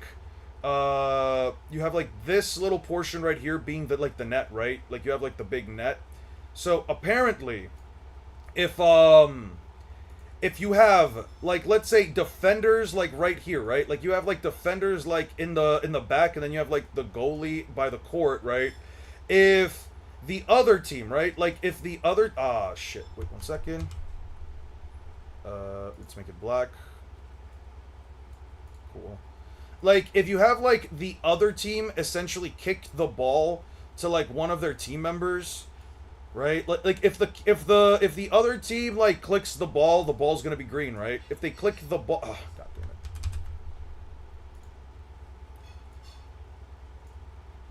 it. Alright. Let's make a ball. Let's make it green. Like, if one team, right? Let me just do it like this. If this team kicks the ball to, like, the teammate that's, like, back here, and that teammate kicks the ball in, apparently it doesn't fucking count. I think that rule is so goddamn stupid. Like, oh, my bad that your team, who has the same number of players, didn't decide to, you know, play defense and mark me as someone who is behind your team's defenses so that we can score. I think that rule is so stupid, bro. So apparently, if anyone from the red team is behind the enemy lines and he kicks the ball in because they did a long shot pass to him, it just doesn't fucking count, and I think that's like the dumbest fucking rule I've ever seen. I don't know, man. It's like getting mad that a basketball player got behind the center of the other team, and that just doesn't count because they weren't there. Like, I think that rule is so stupid. What Naruto characters you think are strong? I think plenty of Naruto characters are strong. I think that there's a vast number of characters in Naruto that I can say are strong. I think the problem that people have is that when I say a character in Naruto is strong by Naruto standards, they think that they're supposed to just somehow be strong by One Piece standards, where at best they would be, I don't know, mediocre. Like, I think that Onoki is a strong guy. I think Gaara is plenty strong. I think Obito is super strong. I think that the Akatsuki are all strong in of themselves. I think that Madara is super duper strong. But when it comes to a conversation between them and One Piece, I would say you don't portray them as strong given the track record. I do. I just always preface this by saying they are not as strong as One Piece characters. Depends on what you define as strong. I define strong as how strong they are in comparison to their own series, right?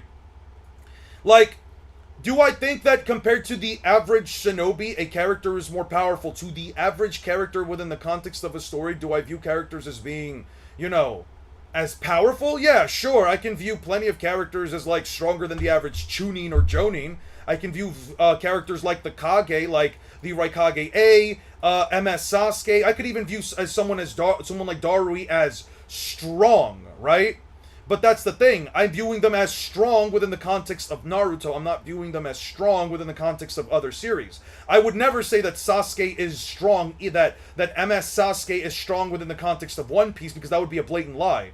I don't think that Sasuke is strong in terms of One Piece. I think that Six Paths Naruto is strong within the context of One Piece, but I also think he's slow. But within the context of Naruto, I think he's fast. That's what I mean. When I see Susanoo struggling with Danzo's animal summoning, I can't call it strong. Which animal summoning was struggling against the Danzo's summoning? Where was that happening? When does Danzo summon his big ass summon? Let me see this. Let's pull it out real quick. So he kills Danzo. Danzo's back. He summons the hawk. He slashes him again. He does the thing. Blah blah blah. Yeah. Blah blah blah blah blah blah blah blah. So he does the thing. Oh, I mean, you could also just argue that, you know, it has very strong vacuum suction powers. Wait a second. Wind style vacuum blast barrage. He could actually rip out, like, the back of that attack. And then it, like, lights itself on fire. Yeah, I mean, would you really say that it's not strong, though? Like, what did Danzo summoning really do to it? You know? Offsides is like taking away a 3-point shot for being too open. That's what I'm saying. Like, being mad at somebody for scoring a goal from an offside angle is stupid to me, because it's like, so with penalty shots it's completely fine, but then when it's like the actual fucking game, when it's like somebody was able to break past the defense and literally get behind, it's like, oh no, it doesn't fucking count. It's all of a sudden an invalid goal. It's like, bro, that's so dumb. That's so dumb to me. If I am behind the enemy's defenses, then that's their fault for letting me get behind their defenses. There's 11 players on each team, not counting the goalie. That means there are 10 people. That means there are 10 people, 5 of which attack, 5 of which defend. You're telling me that one of those 5 defenders can't go back in and just defend the guy that's behind the fucking enemy lines? I don't know, man. There are certain rules with certain sports that I genuinely make me view the sport itself as a joke.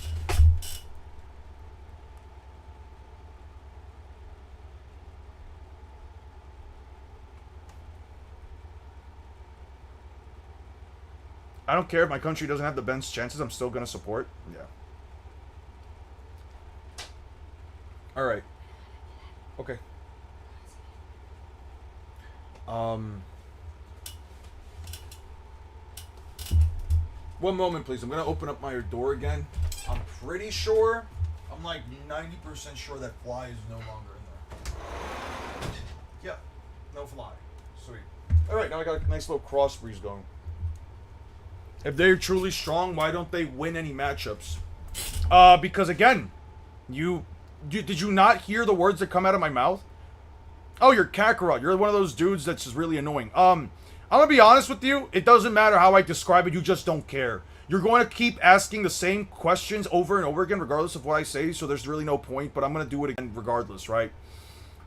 The reason why they don't win any matchups is because strong in Naruto is mediocre in One Piece. Strong and powerful in Naruto is essentially mid tiers at best in One Piece. Super duper fast in Naruto is super duper slow in One Piece. Dodging lightning in Naruto is super impressive. Dodging lightning in One Piece is a casual Usopp and Nami feat. So if I can make a character like Usopp, if I can unironically argue that Nami could redirect Sasuke's Kirin in Skypiea pre-time skip, then yeah, I would say that's why they don't win. It's not a hard thing to con. That's way different though. I think you have to really understand the rules, then it makes sense. I understand that there's also very fucking complex rules that exist in baseball and even some of them that exist in basketball, and I still think that, like, rules can be stupid. I'm not gonna lie to you. Like, I've come to understand soccer, I think, pretty well from a gameplay perspective through all of the reading from Blue Lock I've done. I've even had conversations with, like, one of my barbers when I was outside of the country. I remember I spoke to a barber that, like, he was telling me all about Blue Lock himself. He was telling me about how he's actually read the story and how he's, like, invested in it. And, like, he was talking about how from a soccer perspective, from a technique and knowledge perspective, Blue Lock as a series understands the writer, understands soccer theory extremely well. He understands about team mechanics, he understands essential team play styles, different focuses. He understands a lot of it very well. So I'm not going to sit here and say that I know every rule for soccer. I'm not going to sit here and say that I know soccer better than the average soccer viewer. I'm not even going to remotely say that at all. I'm sure that there's still plenty I can be educated on. But I think a rule that essentially invalidates a point, especially in a game where you can essentially go 90 minutes through and through without anybody scoring a goddamn goal, I think that limiting the number of goals that can be scored by saying that attackers can't be behind defender enemy lines or else the goal doesn't count, I think that is very stupid. But that's just me personally. I don't know, I asked my Canadian friends why they like hockey when Canada garbage at hockey, but people support their countries, which I completely understand. That's fair. Krillin is strong. Why doesn't he win very often? Yeah. Being strong in Naruto is mediocre human level in One Piece. Yeah. Without offsides, there'd be no reason to dribble. You would have to pass to whomever was running ahead. The problem with Naruto is the majority of the characters can't handle or take soul attacks like Mahito, Fodder, City, Block level power would be able to handle majority of the series. That makes sense. I always, because they don't have soul attacks. Blue Lock also featured an offside trap and the old guy defender used it. Fact, soccer would be more entertaining if it were a higher scoring. Like, I'm sorry, I was talking about this with my girlfriend. Like, she and I, we sat down with my family, right? And I don't mean to, like, divert this conversation to soccer, but I had to tell you guys this. Me and my girlfriend sat down with my cousin, her husband, and their two kids, and they were watching the soccer match, right? I forgot, I think it was like the Capo Verde versus Argentina match, right? Because I think that was the only one that I like really sat down to watch. And we were there, and we started watching around like the 45-minute mark. And I think it was like, for a while, the score was basically tied like 2-2 or something. It was either that one or another match. It was like 2-2 or something like that. And for literal 45 minutes, we were just sitting there yapping, getting to know each other, because this is the first time my girlfriend meets my family. She was yapping, getting to know each other. We were both having like two separate conversations at the same time. And when my family and I finally stopped yapping, and we all looked back up on the screen, it was like, 30 minutes, 45 minutes had passed, and they were still 2-2. And she just looked at me like, is this normal in soccer? And I'm like, yes, this is very normal. Like, it is very normal for teams to, at times, only score, like, one goal, and then for both teams to, like, essentially go back and forth for, like, hours and hours. Like, it's... Scoring, like, 50 goals in Inazuma 11 games is fun, yeah. Yeah, I'll have friends from New York who are diehard New York Jets fans just because the teams they grew up with, even though they always lose. Yeah, it was like yeah, actually, speaking of New York, it's like the New York Knicks stuff. It's like the New York Knicks for like, what, 50 plus years. They hadn't had one, it was like 56 years or something crazy. They hadn't won a championship in like 50 plus years. And all New Yorkers were essentially losing their shit. And I'm just like, don't these guys usually get eliminated, like, very early on? Like, they are losing their shits over the Knicks every year. How can you do that? Wait, Lightning should be the same casual for Naruto Shinobi's, quite honestly, is different. Definitive fact. Also, it's not. Naruto Shinobi, Lightning and Naruto is actually quite impressive. Lightning and Naruto is unironically quite impressive, if I had to say so myself. And it's not even just me. It's literally right here. Which is why it cannot be evaded. The speed of lightning is 1/1000th of the second. It's faster than sound. Sasuke tamed lightning. Yeah, no. Even Black Zetsu, who has essentially seen shinobi history unfold, and he has seen most shinobis throughout the vast majority of, you know, the history of the actual series, says that this is why it cannot be evaded, because it's a lightning-based attack. Kakashi was recognized worldwide because he literally clashed with a bolt of lightning. It's not something that the average shinobi can do, and it's not like most shinobi are recognized throughout the planet or throughout, like, the shinobi world. Yeah, I'm an Arsenal fan, and we just won our first EPL since I've been born, but we still have some of the highest. Oh, nice. ICL. I don't know what ICL means. Football is the definition of a journey leading to the destination. Yeah. Like, that's the thing. I'm not here to say that, like, football isn't that exciting, because you can feel the level of excitement from one of these guys, especially if you've ever seen Spanish soccer, when the fucking, announcer goes, "Goal!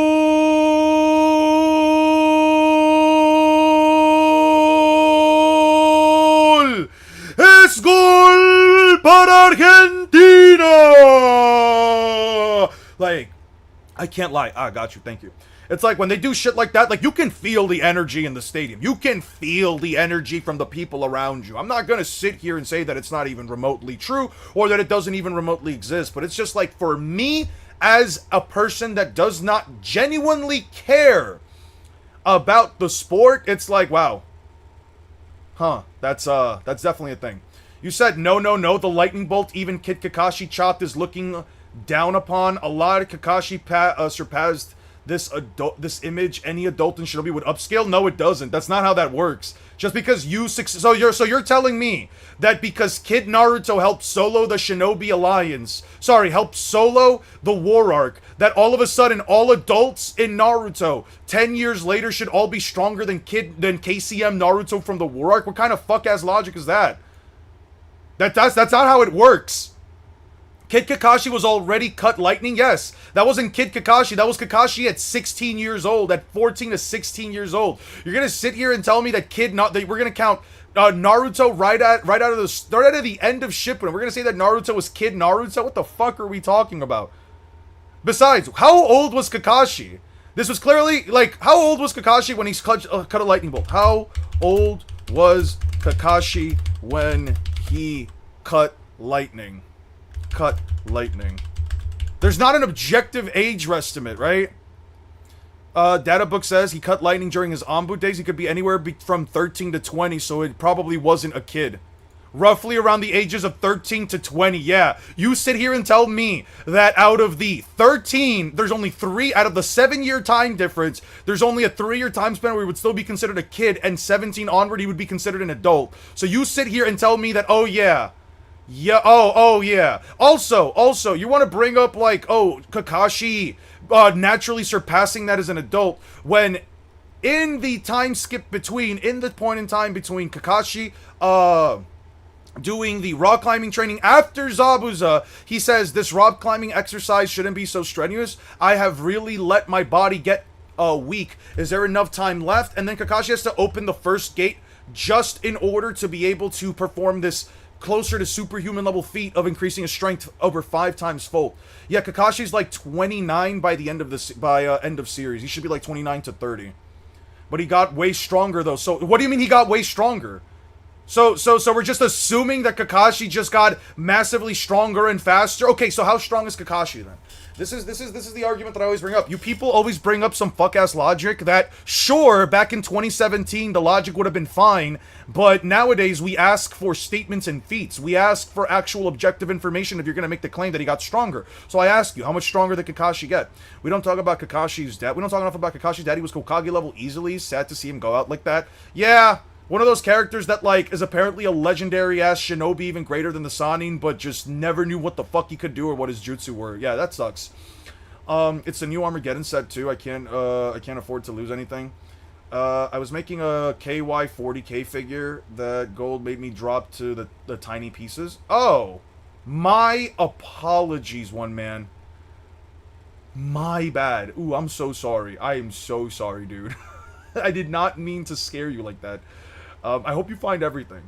Loki would solo. He probably took top 3 in a verse, right? Shanks definitely spiked his drink. Ain't no way he beat Loki. Sure. Here's the thing. Kakashi is very humble. I don't care about any of that. I don't care. If you say here's the thing, I don't care. All right? Here's the thing. I don't care. Give me an objective statement, feat, or a chapter number. Otherwise, I don't care what your logic is. You can totally believe that Kakashi and all shinobis are above lightning speed by the time they're adults. You are more than welcome to believe that. You have every right to believe that. That is your prerogative. That is the mental gymnastics you can use to convince yourselves. I, however, do not have to agree. We see Kakashi block Kakuzu's lightning. Correct. We're still sticking to the character that is known and is famous for clashing with lightning. So you have not added anything to the discussion or the argument, One Smart. You are just adding more information to the fact that characters in the verse are normally not even lightning speed, and the character that did have a lightning speed feat is lightning speed. Fantastic. Thank you for helping me with that. No one in Naruto ever said, I have gotten this amount stronger. Exactly.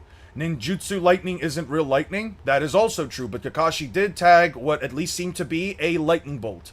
A legitimate lightning bolt, and Guy calls it a lightning bolt as well. Okay.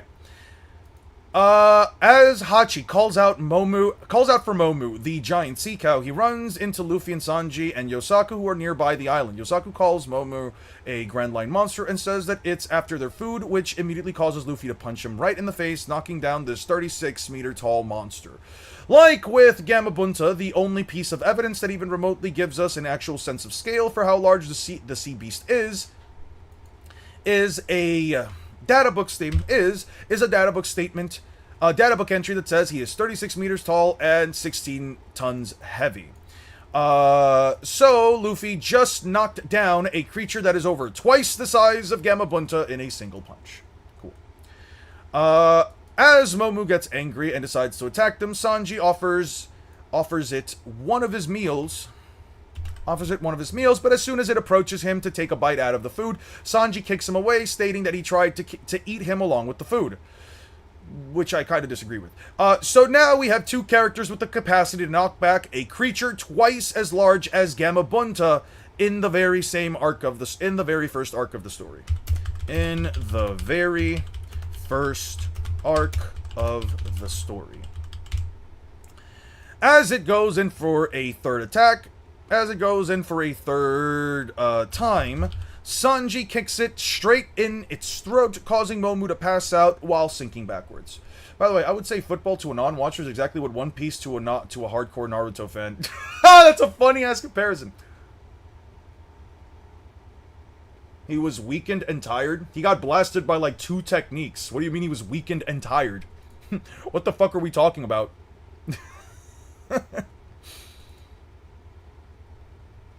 Alright. Let's see.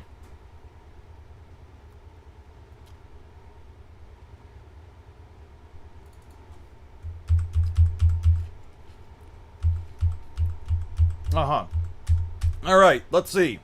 This is the first jutsu that Kakashi has done so far. He rips it out. He goes for a second one. Kakuzu kicks him away. Cool. Cool. Kakuzu kicks him in here, and 2 things fall down. Kakashi fights Hidan. They get blasted by a large wind blast, and Kakashi blocks it. I don't even see Kakashi really huffing and puffing at this point, so I don't know what you mean by he's weakened and tired. Even after that attack, I still don't see Kakashi huffing and puffing or being out of breath. I don't see any signs of Kakashi being out of breath. Yep. Still don't see any signs of Kakashi being out of breath. Mm-hmm. Uh-huh.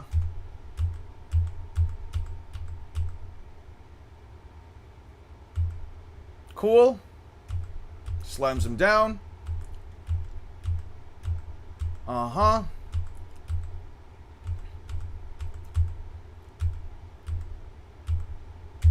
Yeah. Yeah. Yeah. Perfect timing, actually. Comrades. Uh-huh. He's perfected it. Yeah, I don't see Kakashi even do a little huff and puff during the entirety of that fight. Yeah, you said weakened and tired. How dangerous those techniques are, I don't give a shit. Here's what we're gonna do. Because I know you'll just be annoying. There's no point in having a conversation if you're just gonna keep trying to glaze every little thing. Here you go. You're timed out for 24 hours. I just don't feel like dealing with you. I swear to God, it's always the people that always speak the most confidently about this kind of stuff that are usually the most wrong. Forget knocking Momu out. Didn't Luffy spin it around and toss the sea cow like a shock put? Yeah, but I haven't brought that up yet. Kishimoto made a timeline on which each novel takes place. Nice. Kakashi got stronger. We see him struggle with Zabuzan later on in Shippuden. We see him scale up higher than that by fighting people like Hakuzu, Pain, Obito, and more. He got better with Kamui. I agree. 100% I agree. He's talking about the anime-only scene that doesn't even actually show Kakashi cutting the lightning bolt. I'm aware, yeah. I'm aware of that feat as well. That's the one I bring up in a lot of my videos. Yeah, that scene kind of doesn't really help me establish anything for Kakashi. The fucked up part with that entire jutsu and the fucked up part with that entire scene is that Kakashi we don't actually see how Kakashi clashed with the lightning bolt. We don't know if Kakashi reached the top before the lightning bolt struck. We don't know if Kakashi reached it afterwards. I don't get it, man. I don't get people like that. Like, cool. You see how dangerous the techniques like that? Yeah, they're dangerous in Naruto. They're not that dangerous in One Piece. Cool. A large blast of fire. Like, let me be real with you. Let me ask you guys like an honest question. I'm not trying to like make a point out of any of this. I'm just genuinely curious since I already saw this anyway. Let me ask you guys a legitimate question. Feel free to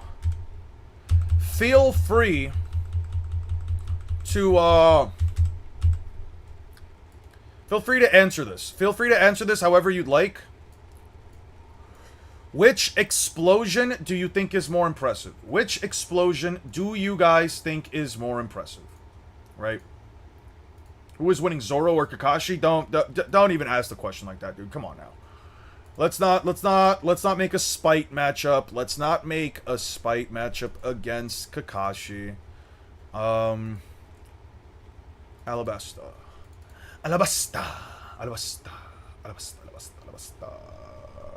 Right here. What do you guys think was like the deadlier explosion? What do you guys think was a deadlier explosion? Igaram's ship exploding and it covering the entirety of, I guess one could say, this horizon, or the fire, the searing migraine jutsu that what's his face used, or the searing migraine jutsu from Kakuzu. What would you guys argue is the bigger, more deadlier explosion?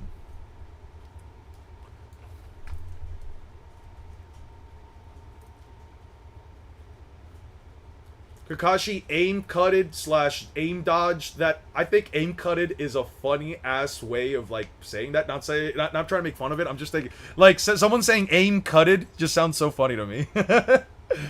Thank you, Sailor. You know what the crazy part is though, Sailor? I don't believe that he. I don't believe he actually. They actually showed the cutting scene. I don't believe they did. On the Igaram explosion is compared to the island. The explosion dwarfed the island. Yeah, it does kind of dwarf those big cacti, doesn't it? Like, that's all I know. Look, all I'm saying is this.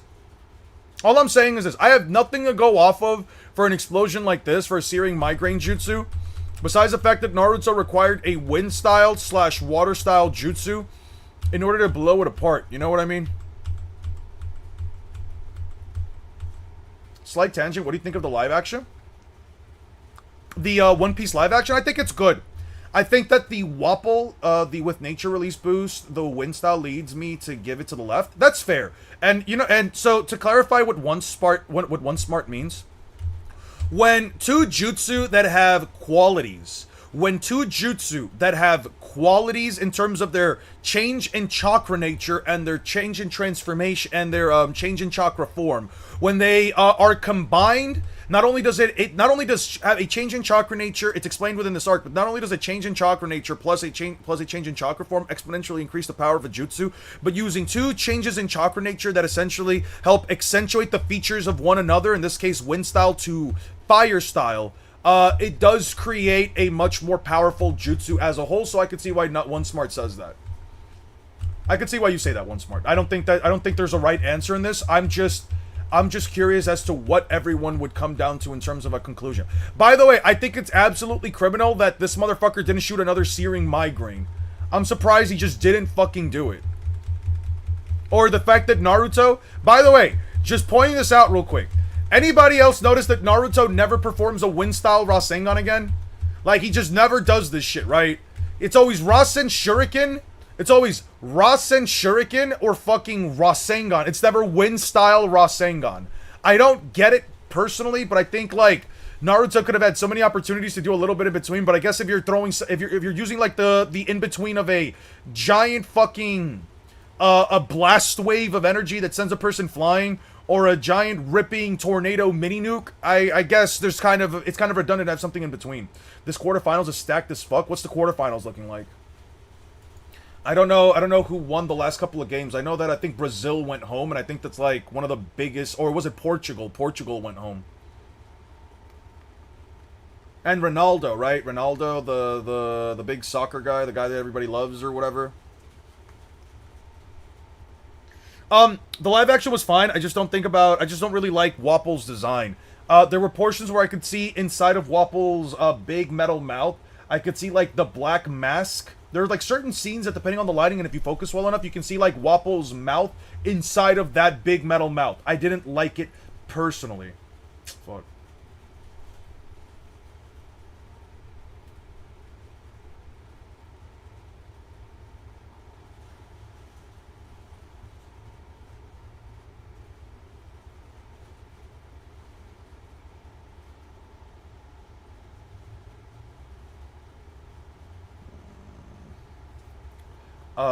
One second, guys.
Yo, alright, back.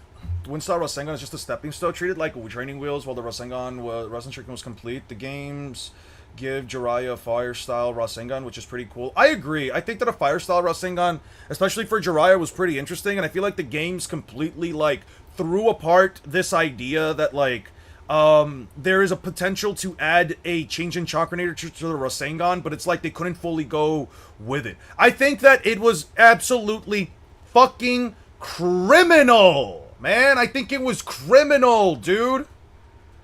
That, like, Damn, like Jiraiya couldn't figure out like a fire style Rasengan. He couldn't just like have fire of like a ball of fire spinning around.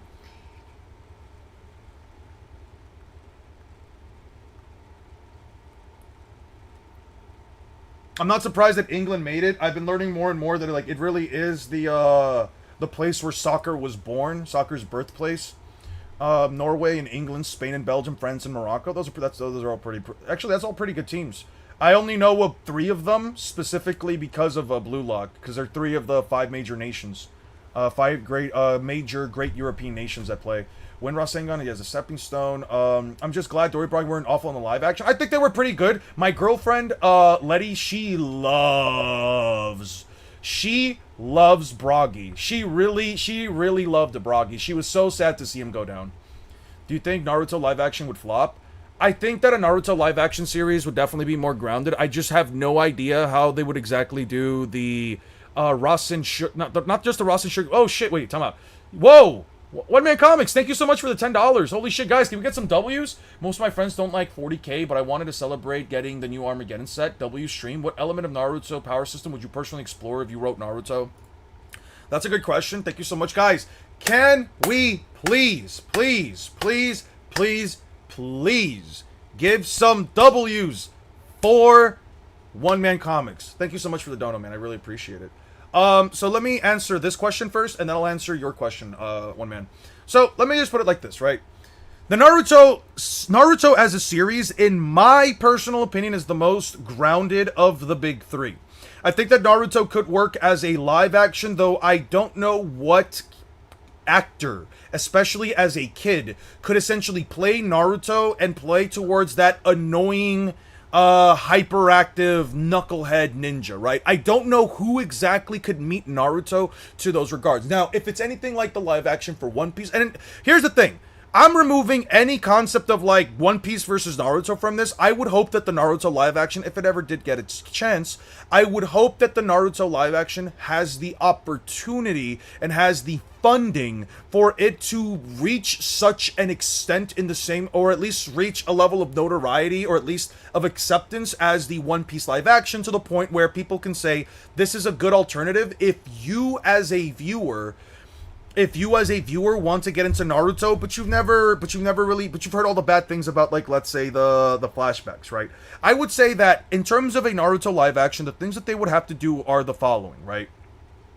Find a way to create a giant CGI animals, which I think it would be very reasonable to make. We've seen them throughout other forms of media, throughout movies, etc. So I think it's all a matter of budgeting at that point, because making giant snakes shouldn't be the most difficult thing.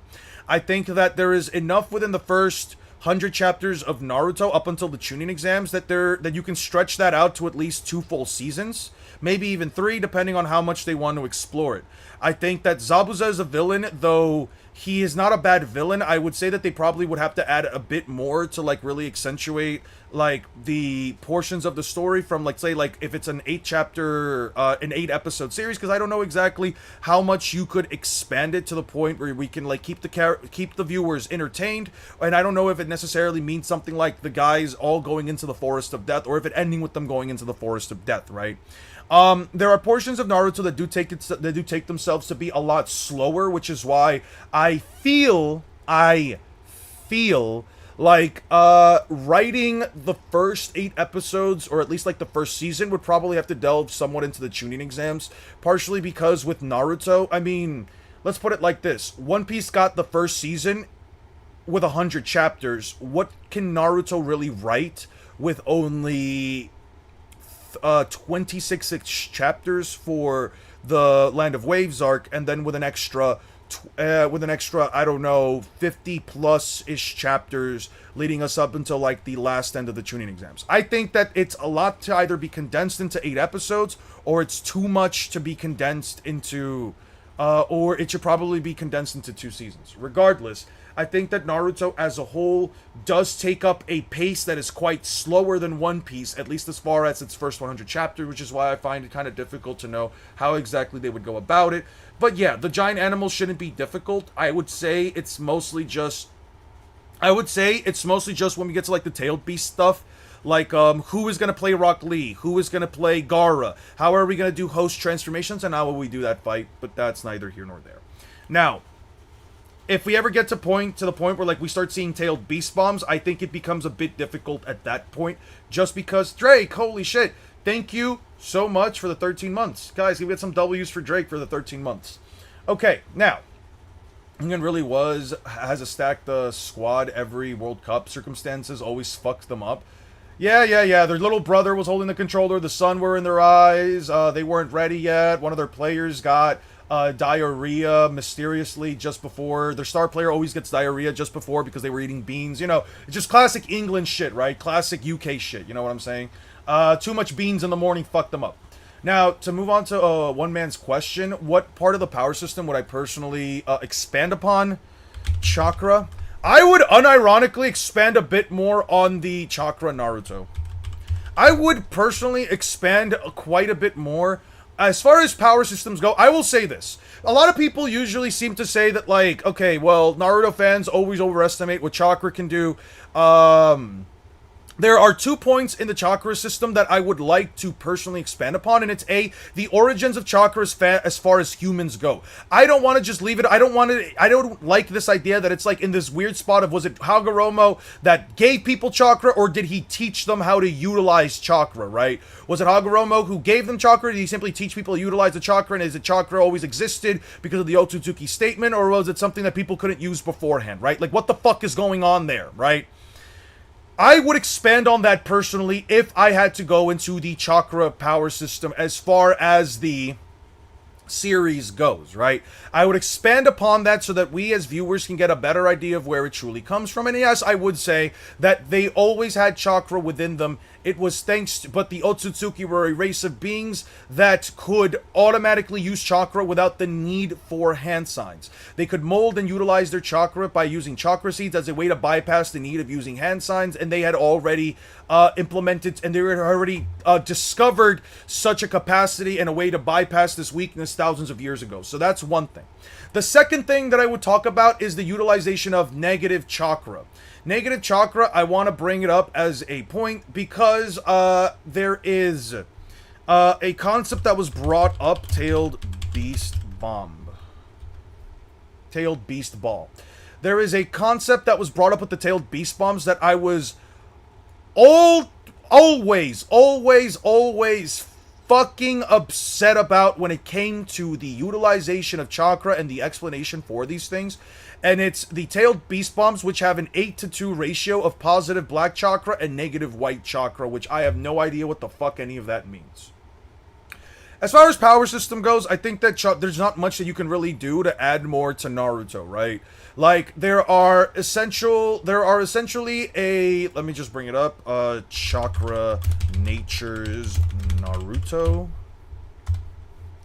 There is already a system that Kishimoto derived that essentially creates different iterations and visages of each and every single one of these techniques. For example, storm release, explosion release, magnet release, scorch release, ice release, blaze release, boil release, lava release, and wood release, which are all, and then you have yin yang release at the bottom, which essentially all encompass the 5 major chakra natures, plus there's sub-faction chakra natures, which are created through a system of combining said chakra natures, and then you have the separate system of yin and yang release, which essentially allows for, you know, the ideas of bringing things from nothing into reality, and then bringing thought to reality and all that stuff. If chakra was explained like cursed energy, it would have been way better. Maybe, right? Now, something that I will say that I wish was also expanded upon more was what combination one could get from wind release and earth release. I would have said that's maybe like sand release, but that obviously falls into magnet release, so who gives a shit at that point? I see it, I would want to see why Bloodline's limits are so common. I think that that's a great way of expanding upon it. I think the chakra as a power system is very well expanded upon, and I think it has a lot, and I do mean a lot of benefits to it. However, I do wish that it was expanded upon quite a bit more so that we could have gotten more clans or more users in general that had these special Kekkei Genkais that allowed them, or even Kekkei Totas, that allowed them to essentially combine multiple chakra natures, and it could have been for different reasons. An expansion upon why certain bloodlines can use them and why certain can't would have also been very interesting, because as far as we know, most Kekkei Genkai users are essentially fucking dead, right?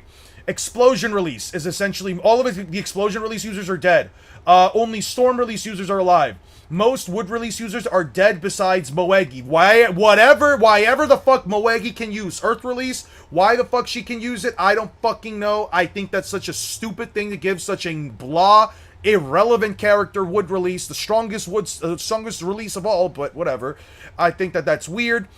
Lava release essentially only exists in the hidden Mist Village. Boil release only exists in the I think hidden Mist or hidden Earth or hidden Stone Village. Ice release users are all dead except for Sasuke, who kind of mimics it. And then Scorch release, they're all dead, and Blaze release, Sasuke is the only one, and he doesn't have that shit anymore, so they might as well all be dead. And then Magnet release only exists in the sand. Yo, Drake, holy shit, thank you for the 5. Thank you so much for the 5. I really appreciate it. The Drake Corp paycheck, I appreciate that. Thank you very much. I feel a Naruto live action would be very doable considering One Piece. I'd end season 1 with the Chunin exams, entering the Forest of Death. I was thinking of the exact same thing, actually. Funny enough. Funny thing that you and I were actually on the same ball. Like, I know I didn't say it, but like I was thinking, like, I think the best place was probably going to be like just before they enter the Forest of Death, and then the whole entirety of the next season is just everything up until the end of the everything up until the end of the Chunin exams, leading up with just Gaara essentially with Gaara being defeated, and then the death of the third Hokage, and just a funeral for the last episode. I would probably say that season 3 is the entirety of the Tsunade, the search for Tsunade arc, and then season 4 could be search for Sasuke, and then you could even give like a couple of years, and then by that point, the actors would probably, especially if they get like a 12-year-old or whatever to like play Naruto, the actors could 100%. The actors could 100% already be teenagers by the time that you start a post-time skip, but I don't know. Naruto has 12 arcs as a whole, so having to split arc the first season and the second season between the Chunin exams and like the first 100 chapters, I think it's probably fine. But I don't know how we could reach like all. I don't know how they're doing just the entire war arc with all the shit that goes around. Like characters floating is fine, but essentially giant explosions like that, I don't know how they would do it without it looking like really bad CGI, especially for a fucking Netflix series. But that's besides the point. Oh yeah, Yamato is alive. I forget that Yamato's alive. I do forget. Some toads straight up have pocket dimensions in their stomachs, so they're clearly other creatures have been using their stamina for a while. Yeah. Yeah, for sure, for sure. What did I get tagged in? What did Aster tag me in? Why did you tag me in this, Aster? I was blatantly ignoring Eternal's comment. Why do you have to okay. Ah, come on, dude. Who the fuck said that? Who the fuck made that comment? Alright, hold on. Here. Yo! Okay, this isn't... Okay. Yeah, give him a warning. Give him a warning. Yeah, just give him a warning for me. Give him a warning, please, Aster. I would really appreciate it. Better question is, when Naruto gets in Brawlhalla. Yo, Brawlhalla was one of those games that I thought I could, like, play as a substitute for Smash, and then I just realized, like, holy shit, Brawlhalla kinda ass unless you buy the weapons. Has never attempted after so long? I don't know. Maybe they just viewed... They just thought that if they were really trying to, like, do this whole thing, there's no way that we can get, like... There's no way we can get, like, the tailed beast bombs to be a thing. I will say this, though. I think that a series where the characters have to age, and a series that is very long and characters do have to age, I feel like it's always going to be a lot harder, because you'll always have the actors, especially if they're children, grow up farther in than the, like, actual actors would go. So you'd probably already have Naruto's, like, actor, right? If he started off as a kid at the age of 12, he'd probably already be, like, 20 by the time that we're getting into, like, season 5 or 6, right? And at that point, Naruto's supposed to be, like, 16. Do you ever regret that Naruto stopped being mainly about ninjas and turned into large-scale battles? You know what? I'm gonna ask that to chat. Let's ask that to chat. I do want to see.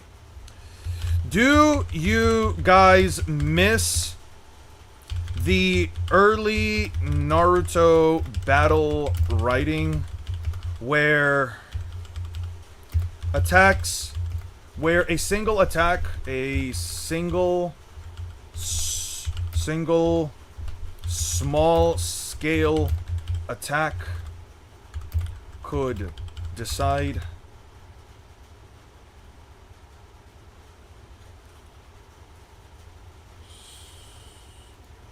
small scale attack. Alright, it just doesn't want to. Could decide who wins.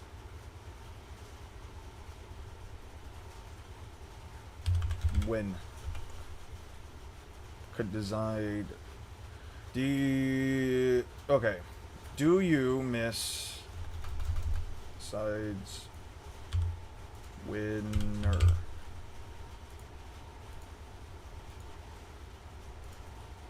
The winner.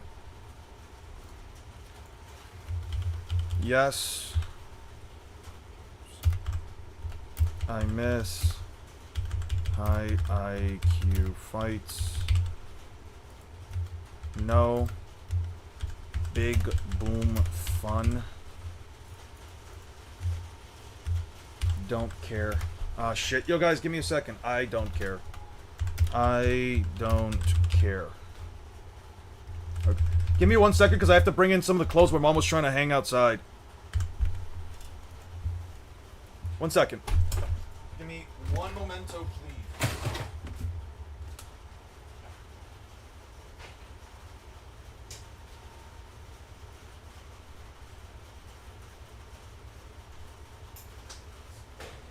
Ah, shit. I didn't know she was doing that. Okay, that's fine. I'm just gonna have to leave it here.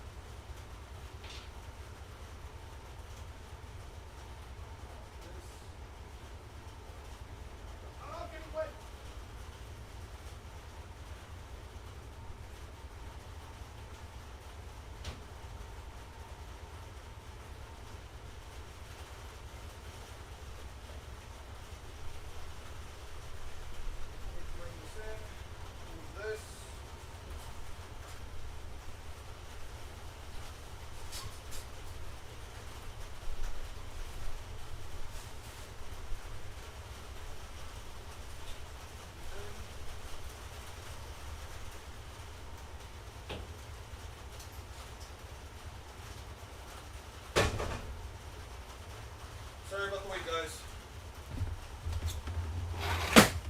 Sorry about that. I had to do that. Do I delete the message too? Please do. Please leave the message.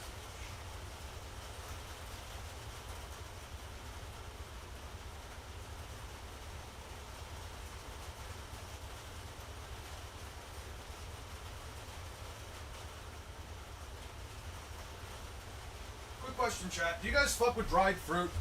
Who here fucks with dried fruit? Yeah, it's raining. They didn't notice until now. It is. The skins are purely cosmetic. You don't buy weapons, though. Every character gets 2 weapons. Naruto likely gets Orb and Katars. Rasengan and Kunai. Like how Ryu is an Orb user, but just holds a floating Hadoken. Got you. It's very repetitive, but I don't mind it. Their customization makes things better and sleeker. Yeah, please do. Let's see what you guys are at. Wow! Okay, I was about to say, okay, so, got you. You need to talk about Shinra. Where does he scale? I think people are taking things out of hand. Shinra? Who's Shinra? What are we talking about? Shinra from Fire Force?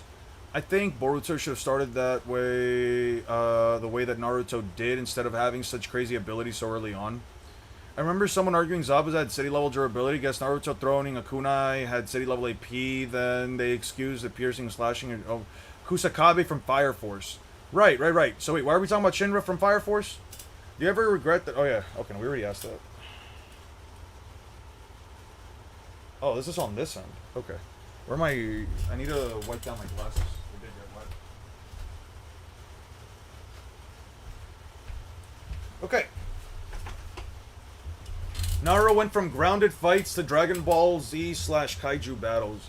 Hey, listen, nobody hates that, alright? I like Big Boom. No Big Boom fun, yeah. Shinra Kusakabe from Fire Force. By the way, I think the manga says she got wood release. Yes, I think the manga does back it up. Shinra from Fire Force, specifically Shinra Bansho Man. I have no clue, dude. I have no idea what that form is. I heard that it's like the first real soul resonance between him and his brother. That's kind of all I know about it. I have no idea in the slightest. You fuck with dried fruit? Dude, dried fruit is goated. Yeah, you guys ever had dried mangoes?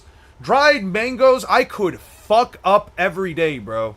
If I had to have like a snack, right? Like just a snack to always have on the side, bro, dried mangoes 10 times out of 10 every day, neg diff, no concept of difficulty. You already know. You guys already know. Jesus Christ, that's gross. God damn. What the fuck did he do to himself? I spent 7 years learning VFX for this. Oh, that's cool. Holy shit. Video FX. Oh, well, good for her. Okay, Shinra. I don't know. I don't know what Bancho Man scales to. Shinra Bancho Man. Shinra Bancho Man. Well, the end of Shippuden, we were introduced to literal aliens, so I don't know how the continuation of Naruto would be normal. Yeah. Ultimate godlike form. Shinra Kusakabe's ultimate godlike form achieved in the anime and manga. Okay. Shinra Bansho Man. Okay. Closely, I don't care about the appearance. Abilities, sure. As the embodiment of hope, Shinra's heroism, and the Shinra Bansho Man is the incredibly optimistic and caring individual. Feel free from the anger and doubt that would cloud Shinra's mind. Bansho Man is a confident and bombastic persona who has absolute confidence in the victory of hope over despair. This quality allows him to counter the reasonings of the Holy Maiden and present arguments based on his own experiences that humanity can enjoy life if they desire it. The hero of hope has a relaxed attitude towards ideas of fate, preferring to instead fight for what he finds interesting. Okay. Combining the souls of the third and fourth pillar with the doppelganger of the evangelist grants Shinra Bansho Man godlike strength, equaling or surpassing Haomeya's union with the evangelist. None of Haomeya's attacks can harm this form, although it is unclear if Shinra Bansho Man's attacks could harm her, as he has no interest in direct combat. Due to his status as the incarnation of the Savior and the personification of hope and the being of the antithesis of the evangelist, Shinra Bansho Man with positive emotions and feelings augment his abilities, such so that his determination, willpower, and hope along with the hope of his family to enhance his abilities, similar to Arthur, though this ability can also transform negative emotions into hope. Such as despair-based abilities of the Saint. Okay, Shinra Bansho Man is able to effortlessly counter attacks that move at the speed of light. It is in fact unclear if Bansho Man can be physically harmed, as all of Haomeya's direct attacks fail to hurt him at all, including a blast resembling a nuclear explosion, and seemingly grabbed a ball of energy that could destroy all life. Before throwing it over his shoulder, he was able to levitate and glide through the air effortlessly. Notably, he does not need to use Shinra's abilities to propel himself using flames from his feet to do this, and flight appears to come to him naturally. All of creation. Through the manipulation of a Dola, Shinra Bansho Man can manipulate, reshape, and warp reality by manipulating fire, heat, energy, and matter in order to create life and reshape the world. This is not limited to affecting himself as others managed, but the ability to manipulate the entire universe instead of separate objects or beings. He first used the ability against Haomeya to transform her black flames into flowers before stopping the ground to create a flower field and water. He is able to recreate animals long lost after the cataclysm, but these are limited to his own memories and imagination, resulting in some being less realistic than he intended. Using the power of the evangelist as fuel, he's able to create mountain ranges as a working atmosphere, ecosystem, elements, environments, and completely reconstruct the Tokyo Empire from rubble. Although he claims it took multiple attempts to get the buildings stable. Okay. Shinra Bansho Man obtained an evolved variation of the Severed Universe ability without its drawbacks, although the Shinra's ability to move at immeasurable speeds instead of significantly slow down time. He manipulates it as a predetermined construct, allowing him to reverse and fast forward the timeline as well as completely stop it in its tracks. He used the ability to create life through the Light of Despair, Haomeya, and used on him, though first explains his ability to revive humanity. Shinra's speed with his ability is so fast that not even Haomeya with the power of the evangelist could see it. Metaphysical abilities: has the ability to shift reality, allowing him to manipulate life and souls using the flames to tear and tears of the Holy Maiden of Despair, although with incredible abilities allows him to not only revive extinct animals and create entire lush forests, but revive every single human who was killed during the Cataclysm and all those who were either turned into Infernals or murdered over the course of the series, including those committed suicide and Raffles Smith, who was murdered over 200 years ago. The exception at this resurrection are currently unknown besides the Pillars, who were killed by Homiya as she absorbed their souls. These feats of reality manipulation are compounded by Shinra Banshaman fundamentally altering the laws of physics, allowing body parts to be severed and reattached with ridiculous solutions. He claims that he metaphysically changed the relationship between life and death, devaluing life and making death less threatening in order to reduce the despair it creates in humanity. Wow, that's a lot. That is a lot. Dried papaya? I've never had dried papaya. I'd be interested in it. In OG Naruto, we had people like Madara be another crazy Naruto, but they were just not shown yet, and the same could have been done for aliens in Boruto. That's fair. Naruto's big boom fights are still high IQ. Some of them are. Some of them are. I will argue that. Side note, Imu really looks like Shinra Bansho Man. Yeah. Yeah, yeah. I could see that. God damn. I remember people drawing him to be red. The thing that people don't really consider is that I'm going to make this a simple metaphor to help. The man whose power is control soup is there when the prophecy turns the world into soup. Ah. The man whose power is control soup. And then the prophecy of the world sets it so that the world becomes soup. Got it. In fact, One Piece has a lot of similarities to Fire Force. Probably going to make a vid on that. Hey, go ahead. I'd actually be interested in that. I've been meaning to get back into it. I just never do, man. I just really struggle to get back into anime. At the start of the Naruto, we get introduced to Kurama, which was a village-level threat, but we slowly built up to the scale of him. But if you enjoy how Boruto is, actually, that's totally fine. I think liking Boruto is not an inherent issue. I think liking Boruto is inherently fine. I don't personally care for the anime adaptation that just throws in a whole bunch of extra garbage. But I personally don't know, man. Like, I'm just like, if you just don't like Boruto, or you for whatever reason, whatever, I think that's fine. And if you love Boruto beyond the point where you don't think that, like, you think if anything it's made Naruto better, I think that's also fine. Like, as long as you're not someone who's essentially saying that everyone who likes Boruto is a fucking idiot, I think it's fine. Giovanni Portaggi. Okay. You keep specifying the size comparison between Momo and Gamabunta. Uh-huh. Like, sure, Momu's way bigger, but what exactly would that make him tougher, more durable than Gamabunta, let alone the other tailed beast? After all,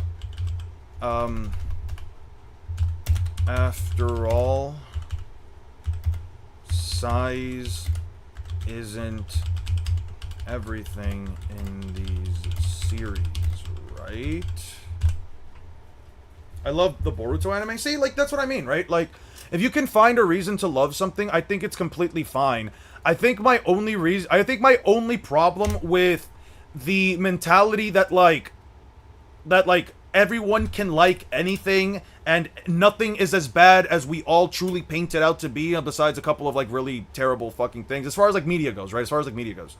Like, anything can be fine, but I think the issue I have with this idea, the only issue is, anyone can like anything, anyone can enjoy anything, if something that is primarily viewed as bad is, or at least predominantly looked as bad, is seen as good by a few people, I think that's completely fine. But my thing is, everything is susceptible to some level.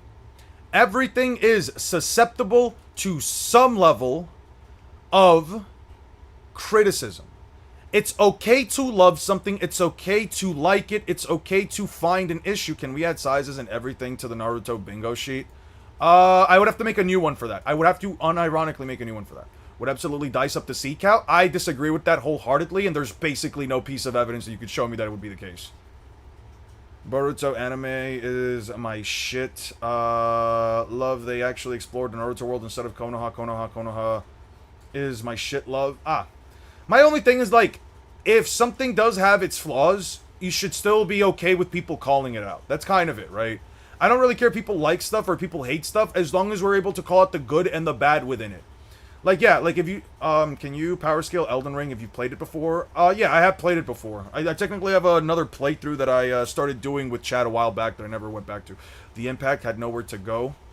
Okay. Holy shit, bro. Bro cracked a tree. Bro cracked a tree with his fucking knee. That is insane. Can't get me with that? Trying to trick me into kicking the tree and hurting myself? They ought to call you Wily Cosmo. Oh, sorry about that. When you get to my age, sometimes the dad jokes slip out without even thinking about it. Well, your plan was pretty simple, but not bad in concept, so keep at it. He's strong. But there's an even bigger gap between us than just strength, and it's experience. He must have had fights just like this one before. Oh, hey. This one's just the right size. Weave? Weave, weave, weave. How come you're making a fist? How come you're using footwork? We're not in a ring or a cage or anything. You know what's happened. You stopped thinking. Okay?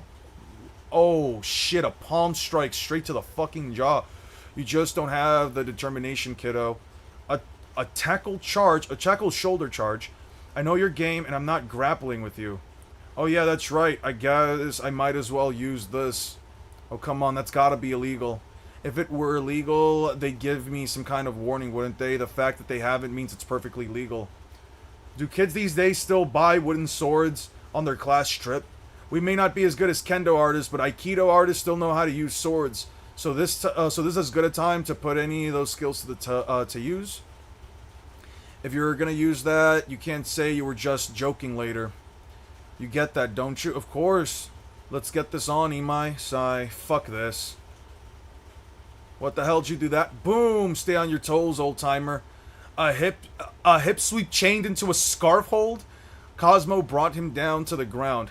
Oh, Cosmo Imai really said, fuck the game, fuck the tournament, fuck all this shit. Now it really just is you and I. So bottom line is that Shuko Tensei sucks. Okay. Is this Kengan Omega? It's Kengan Omega. Holy shit, a brand new Berserk chapter. Let's see what's going on in the Berserk story. Does anybody want me to say no? Let me know right now, because I'm just going to start clicking through pages, and I don't very much care about Berserk. I don't very much care about Berserk, so I'll probably just start clicking through pages.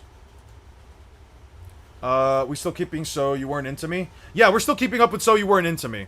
Let me catch you guys up on what happened with So You Weren't Into Me, right? This girl essentially is going on about asking... she basically wants to ask him out on a date. Her friends are basically trying to prop him up so that she can prop her up so that she can finally go ahead and use it. And yeah, she just keeps breaking. She basically just keeps fucking up at asking him to like go out on a date. This girl over here thinks that big boobs are cool, and her friend is basically telling her, no, guys don't think men like big boobs because they're sexy, not because they're cool. And she thinks, well, no, he likes me because they're cool. He likes everything about me because I am cool. I won't give up on being cool. And then she basically tells him, is he really in love with you? So she basically goes home early because she can't stand it anymore. She's having like a whole thing about it because she's been cool this entire time because Okabe has essentially, because she believes that Okabe likes her because she's cool. And then she eventually brings him over and she says, you like me, don't you? And she basically stands in front of him. And I thought, holy shit, this is getting heavy. So she asks him about all that stuff. And then she starts to get flustered. And she didn't mean it like in a sexy way. And she meant like, oh, do you still like me as in like a childhood friend? And then her mom shows up and then she gets him off of him. And a whole big misunderstanding happens. And then her mom basically tells her like, oh, hey, yeah, so like, you know, you can come over again, but if you ever touch my daughter again like that, she gives him like the same. She says, we're gonna have a nice long talk over tea. She gives him like a crazy fucking look, the same as her daughter. And then she's like, all right, yeah, he still likes me. He came all the way here. This one we're gonna skip over because she's a fucking freak. She forgot to put on a bra in front of her little cousin. And then she's talking about how, oh, I was so busy about getting out that I didn't think about wearing a bra. And then she was like, oh wait, he's not looking at me whatsoever. Why isn't he looking at me? I'm wearing a white shirt where you can technically kind of see through them. And then she's feeling some type of way about he doesn't pay attention to her. And then he puts a little sweater on top of her so that she can like no longer be cold because she was looking like a bit, you know, flustered and cold. But he did in fact see something. And then so this episode is essentially just them getting caught in the rain. And she wants to ask him out on a date, but she couldn't fucking do it at the end. Yeah, we're keeping up with So You Weren't Into Me. It's It's been kind of crazy. I haven't started Rent a Girlfriend yet. I kind of just clicked through some of the chapters and I thought about it. Be careful flipping through Berserk. Yeah, I know some people like do follow Berserk, so I think the evidence he has a knife is made of flesh and bears long. Cats are cut resistant. Cows and fish, even fused, are not. Bears and large cats are cut resistant. Cool. Cows and fish, even fused, are not. Right. So you're saying that he's gonna cut him up completely even though he's twice as big. Cool. Under what facet of logic, though? I mean, cool, you can believe that. That's fine. It's crazy that Baki is stronger than most of the Demon Slayer verse. I would have made a video, but off the bat, I can't see how to get past the regen. I mean, just give him one of the Nichirin blades, right? Just give him a Nichirin blade, like a dagger or something. Just say, like, he has to use this specifically. Or give him, like, Nichirin, gauntlets that, like, just pop out blades or whatever at the end so he can cut them off. I don't know. Or maybe, like, I don't know. You have to figure it out. Yeah, you have to figure that one out. Don't read Berserk mainly due to the nudity. Same for Gantz. Okay, got it. Don't worry, I won't be checking it out. I was gonna pull up the Naruto, the One Piece chapters anyway. Wait, that was Naruto. One Piece. Okay, let's get back to it. Let's get all the way back to it. We're at what was it? 90 something. Close. Knuckle dusters like Adam from Record of Ragnarok. Yeah, those could work, but I think you have to, like, sever it, right? You have to, like, rip their heads out is the problem, right? Yeah, you have to, like, rip them out, right? That's, like, the whole thing. Okay, they kick out Mobu, they do the whole thing, they knock out Mobu, yeah. And Zoro took out all of the fishmen.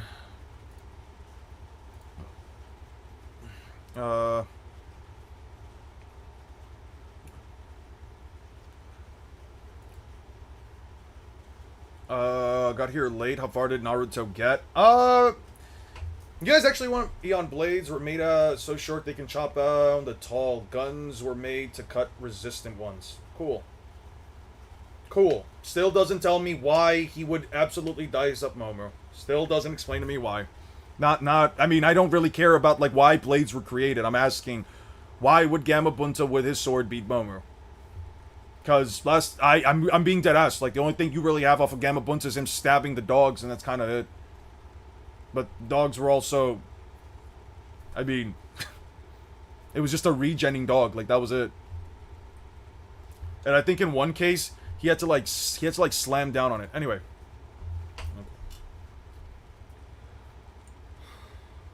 This guy wants to be banned for 6 months. I want to be on death roll. Jesus Christ, I mean, if you want a quick kick, I can...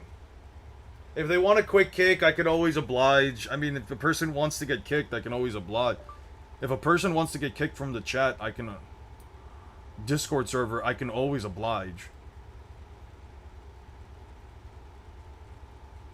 Yeah. I don't know, man. Okay, so, how do we go about this? Okay. Drive, let me pull it up on my phone so I can just start doing the text-to-speech. I can do TTS. Oh, sorry, speech-to-text. STT. Okay.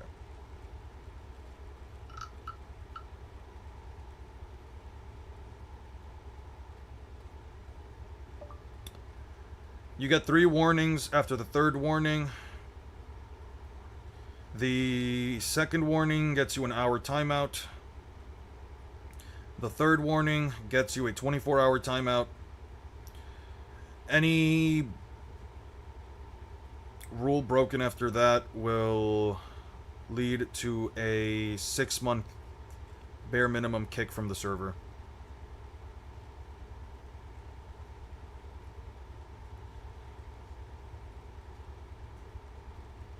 I'm out of work and my love for you continues to burn bright like the sun. She's so nice. I love you too. What do I add? Hopefully it wasn't doused by the rain. Alright. Back to this. Okay. Alright. Where the fuck?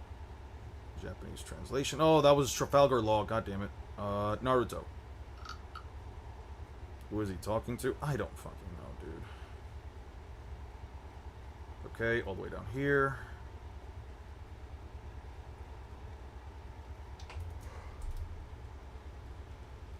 Well, it's quite simple. The only canon sources that I have to go off of are the databook statements that specify a size of 17 meters and 36 meters with 16 tons for Gamabunta and Momu, respectively. Now, trying to argue that one character is automatically stronger than the other because of their size isn't something that always bodes well across the context of anime, because we've seen throughout many series that strength can surpass the size difference of an object or a character depending on how the series scales. Momu didn't tank a stab, but Momu clearly could tank punches from Luffy and Sanji, at least to the point where they're not going right through its bodies. Why don't you just stab him? Cool. Gamabunta stabs him, and then what? Fantastic. And then he pisses off a creature that's larger than him. Also, the dog was smaller than Gamabunta. Like, what's so special about the dog besides the fact that it was an immortal multiplying dog? The dog's most problematic hacks is that it multiplies. It's not that it's too strong or too fast or too probable. Think of the whole Odyssey ordeal. What do you mean by the Odyssey ordeal? What do you mean by that? I don't know what you mean by Odyssey ordeal. Split screen. Pull up chapters. 73. Okay.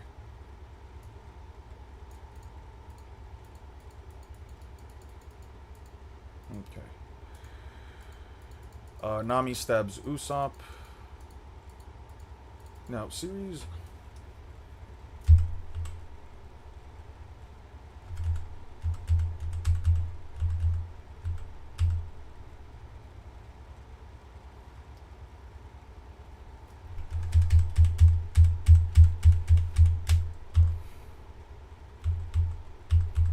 That's so interesting. I thought... Oh, up here. Give it up, Hippo. Your kick really took it out of him. Right. I can see Arlong Park. Moo? Uh-huh. People complaining about the Odyssey movie coming out next month because Helen of Troy is black, a known trans actor in the movie, and people claiming everyone needs to be actually Greek.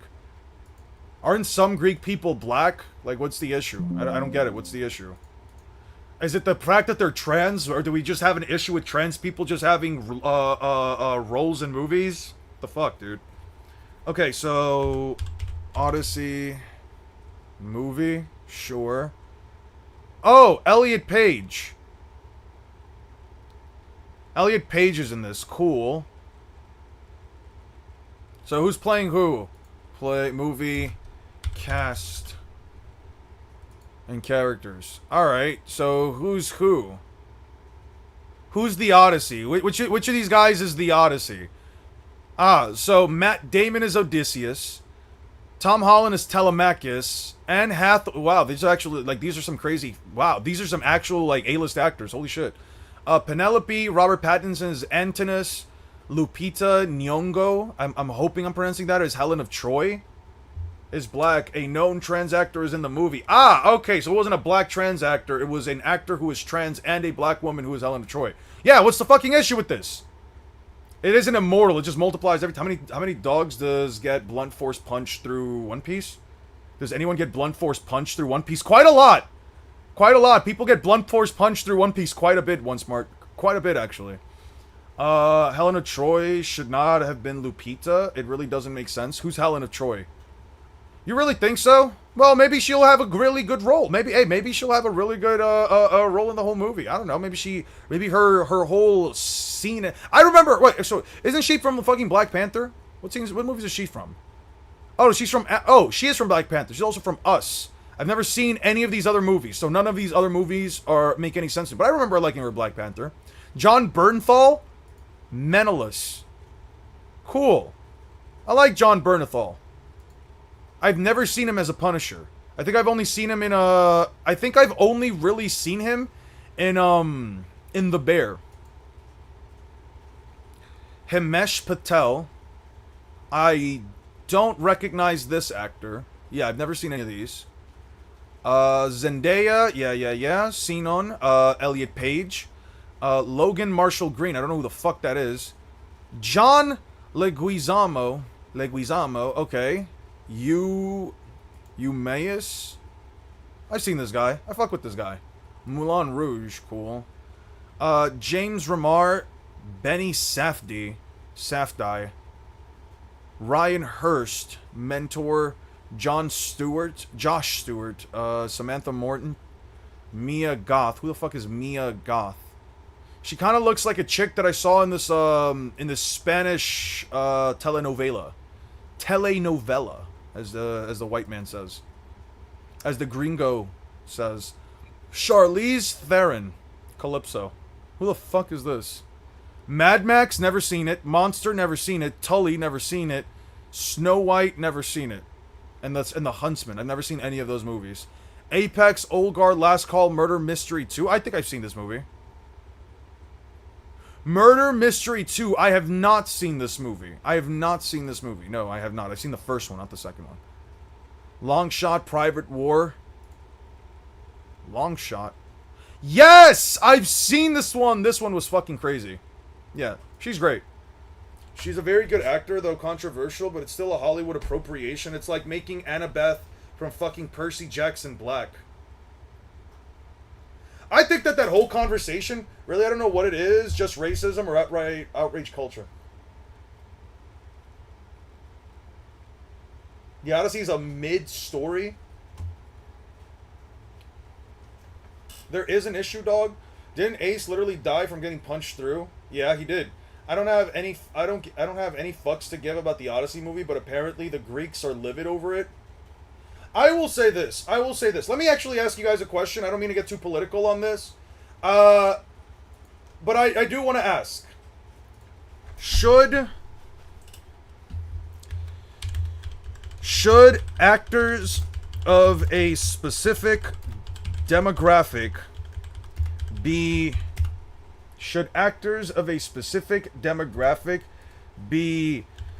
given roles for movies? Should be given roles for characters that match said demographic? Should actors of a specific demographic should only actors, yes, no, yes, no, I don't care, yes, no, I don't care, okay, because I'm going to be honest with you guys, listen, there is a massive conversation to be had, and this has been a conversation that has, I guess, existed since, like, The Little Mermaid, since Snow White, since the Teen Titans, like, live action showed where they had the black lady play as, like, Starfire, right? This has been a question that has been asked many times before that people usually boil down to, if you are against it, you are either a racist or some kind of bigot because you hate the fact that a person of color is playing said role, right? My question is, is there ever a point where, like, we have to maintain, we should actually try to keep, is there ever a point where, like, okay, should all of the actors try to be as indigenously relevant to the actual characters within the context of the story? Or should they not, whether or not it matters, right? Whether or not it matters, right? So should, for example, if Odysseus is Greek, should we get someone that even if they're not of Greek culture, they at least can pass off as Greek? If Starfire, who is of a more orangey, tan skin color, should we get characters, actors who play, or actors who have a more orangish or a closer to tan level of skin color, right? With The Little Mermaid, she's white, but she's also a fish, so does it really matter, right? Like, what's the cutoff point? what is the issue at hand, right? Is it like, do movies like the Odyssey that take place in essential Greek culture, that stem from Greek culture, is a movie like the Odyssey meant to only have Greek actors or actors who can pass off as Greek? That's my question, right? That's my question. I will give you guys, it depends on the story being told. Most characters don't have their race as a major factor of their story. That I can agree with, and I will even say this. As a young adult entering the ages of like 18 through like 20, when the Teen Titans movie came out, I remember having an issue with the lady playing with the black lady playing Starfire. Not because I have an issue with black people. I mean, I basically grew up around mostly black people. Like, I would say most of my schools had black, Latino, and Middle Eastern to Asian classmates. So it's like I really was just around a bunch of minorities. I will say this. It was never an issue of her being black for me. It was more so an issue of her just never looking like Black Star, right? Sorry, Starfire. I'm thinking now of Blackfire, her sister, and then I said Black Star, like the guy from Soul Eater. So yeah, Starfire, right?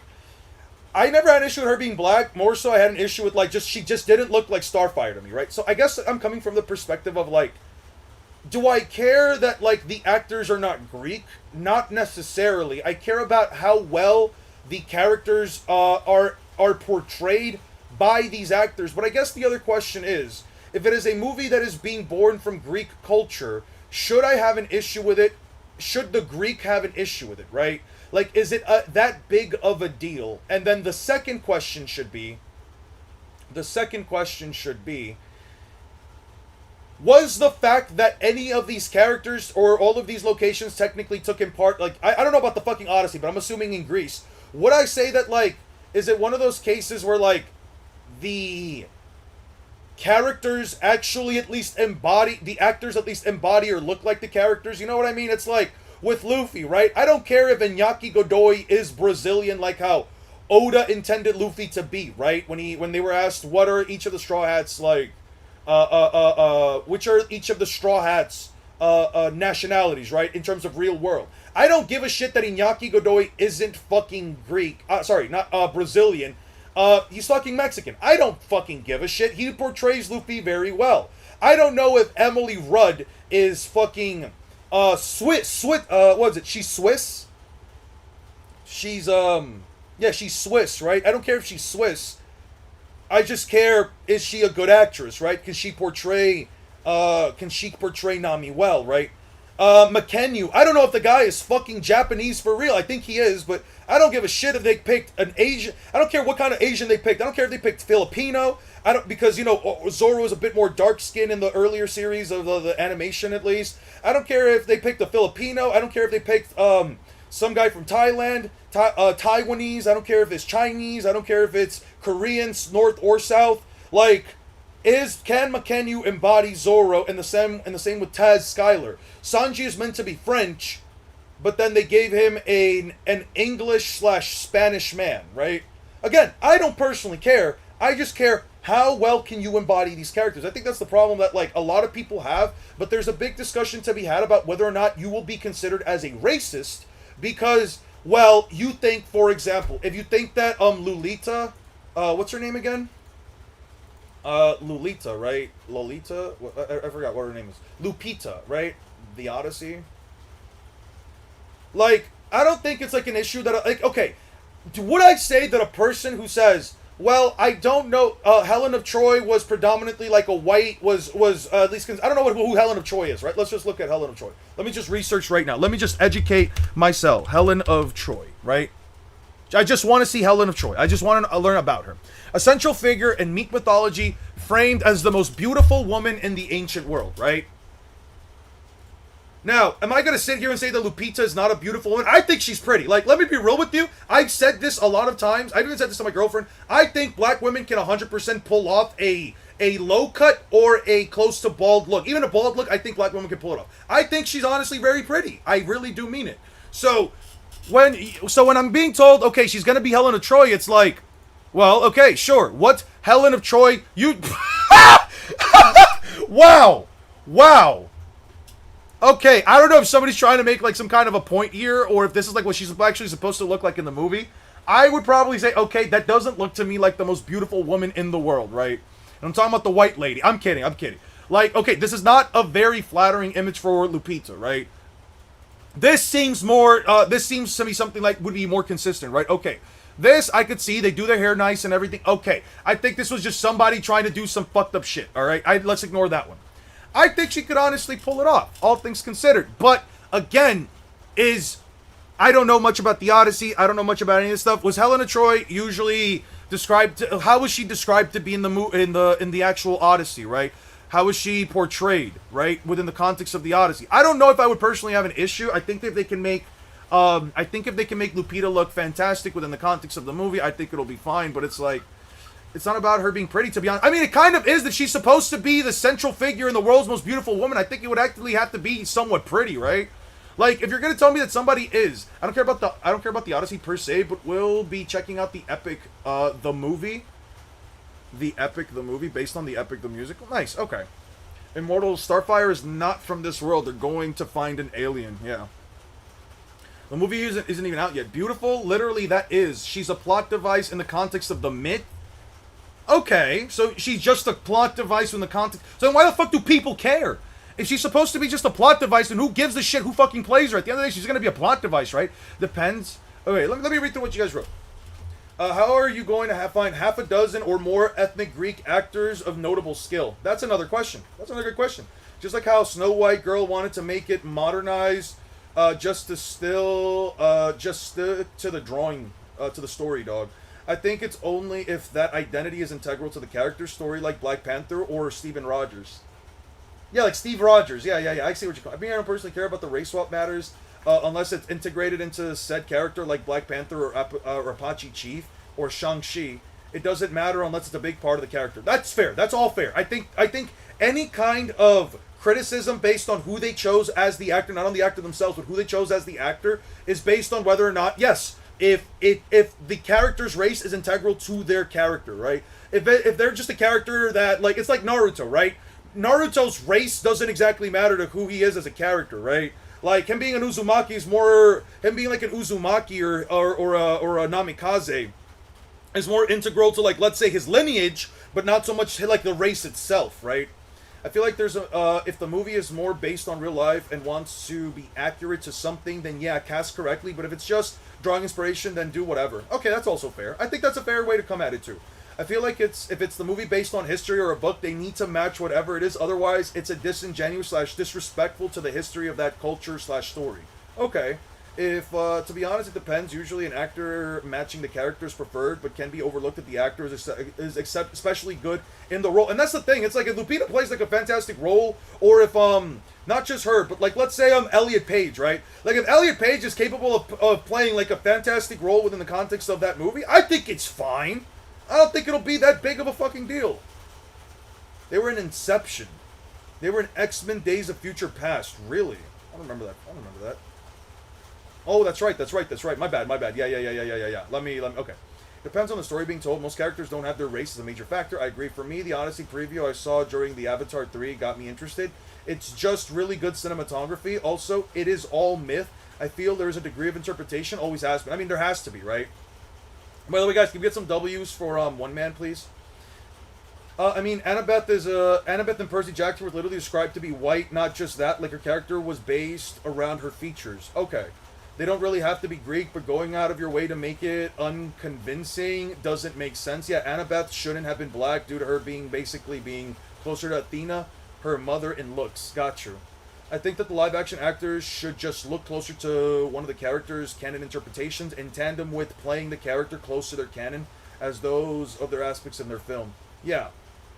As those are their aspects in their film. Like, okay.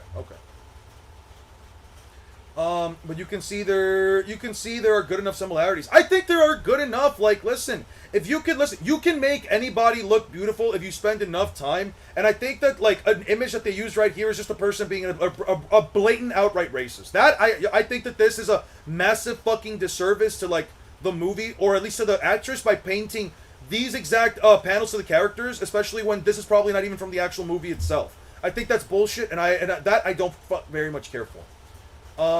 Like the Starfire example you mentioned, if the character already has a predetermined ethnicity / culture or look, then they should cast someone that looks like said character. But that's the thing, you can't find an alien like they were pointing out before. You cannot.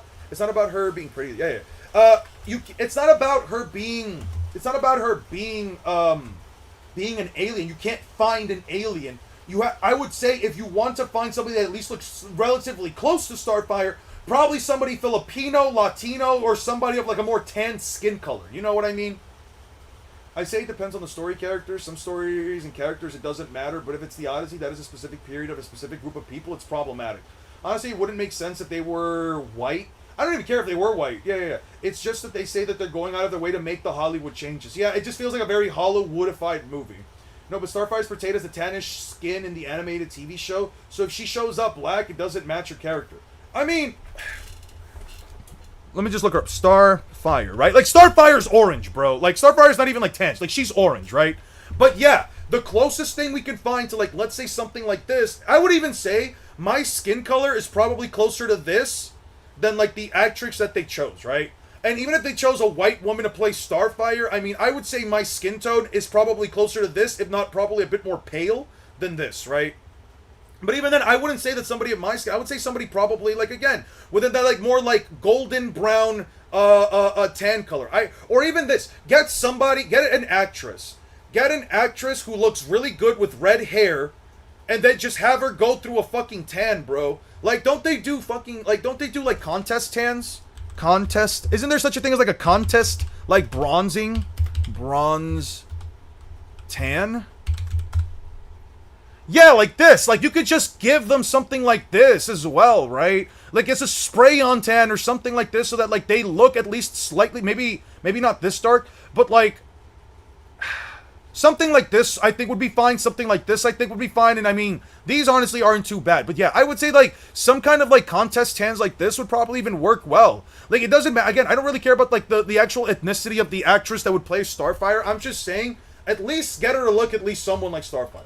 Starfire is a case where it doesn't matter. Static Shock, Black Lightning, and Blue Beetle tackle specific issues. Those actually do matter. Yeah, no, those would actually be much more specific. The Odyssey doesn't really tackle those types of issues for Greeks. I'm not sure about it, so I'll take your word for it. Like, it doesn't, right? No, but Starfire is portrayed. Yeah.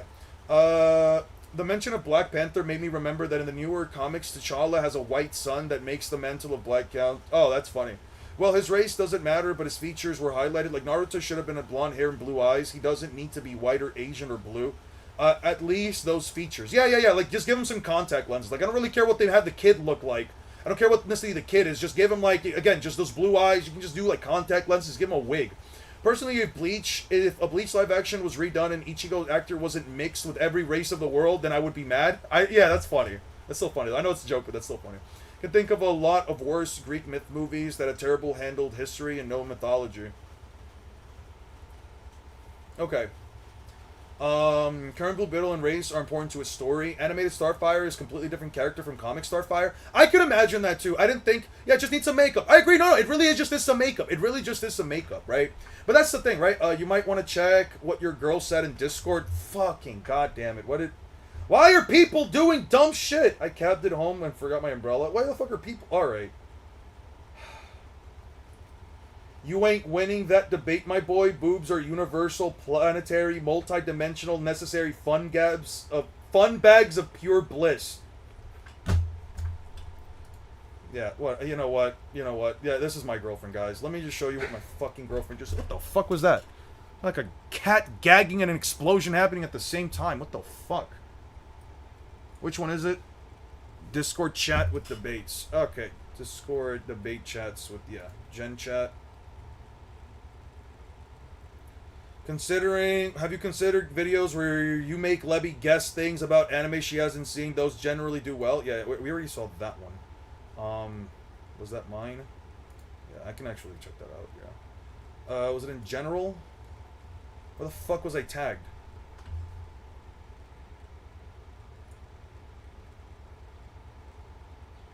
Gen chat. No, it's in this one. Gen chat. What did I get tagged with? Bazunga Wungas is a fave of mine. Alright. What the fuck is the context for her to say this bullshit?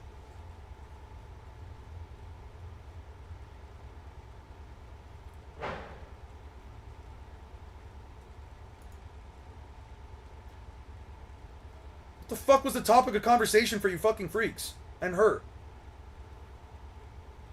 Okay, what's she saw? I like it, it's pretty... Oh, what do you think of Lucy's new outfit? I got... Let me check this on my phone first before I can, like, check it out on chat. God damn it, you people are... Why do you guys ask her these questions? And then why do you guys have to bring it up to me? What do you think of Lucy's new outfits?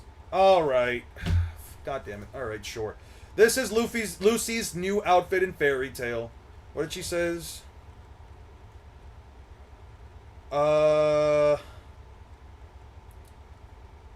Give me all the requirements. You've done recent chapter. Yeah. Grim Larper. I like it. It's pretty and has some tasteful boobage. Completely unnecessary. Jealous, kinda. Boobs are always necessary. Back off, bro. I'm the only auntie here. I want that role. Which role? Okay. 1 second, guys.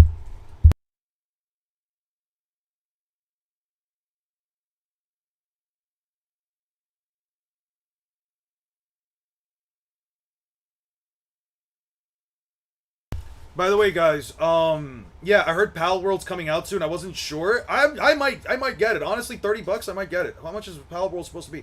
I mean, you won't make some Alex Cross White or anything like that, right? What's Alex Cross White? What is that?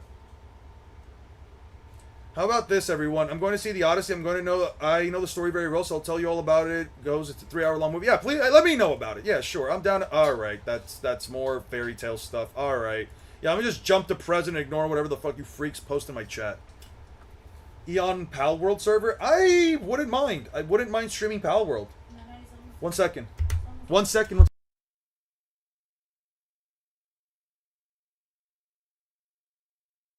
Alright. Guys, I'm gonna probably step out in a little bit. I guess I'll just work on the thing on the side. I do have to step out. You hate her because she's telling the truth. I don't hate anybody. I don't hate my girlfriend. Why would you say that? You ain't winning a debate, my boy. Boobs are universal, planetary, multi-dimensional, necessary fun bags of pure bliss. Yeah, alright. Yeah, she needs help. She needs help. To be fair, she wished for them upon a star one day.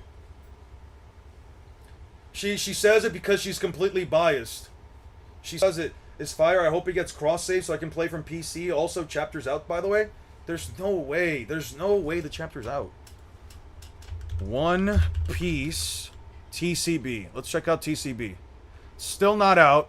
Let's check out on the old server. Let's check out on the main server. Where is the spoilers channel? Where is the spoilers channel? Schizomaxing spoilers. Where the hell... Ah, there we go. Bob always would post when the new chapters came out. No, still not out yet. Still not out yet. Fantastic. Alright. Anybody have a website to check out the new One Piece chapter since it just keeps getting spoiled?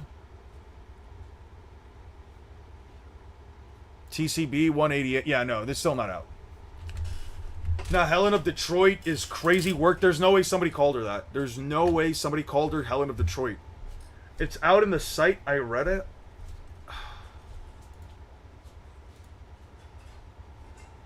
It's not on Weeb Central. It's clearly not out on Weeb Central. Yeah, please.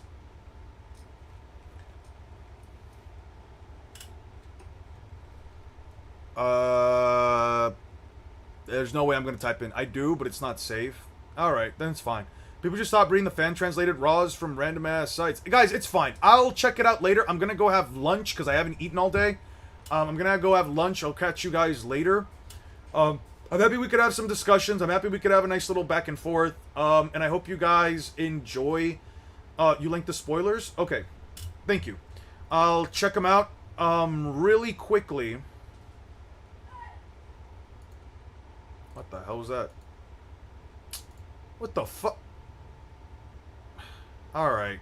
Alright. All fucking right. God damn it, dude. Text debate, spoilers. Enter at your own risk. Alright. I'm gonna... Hold on. Do you guys want me to check it out live right now? Bro, it's almost dinner time. I eat lunch whenever I want. Should I read the chapter now? Now. Let me close this. End poll. Alright. Start poll. Should we check out the chapter before I leave? Before I leave.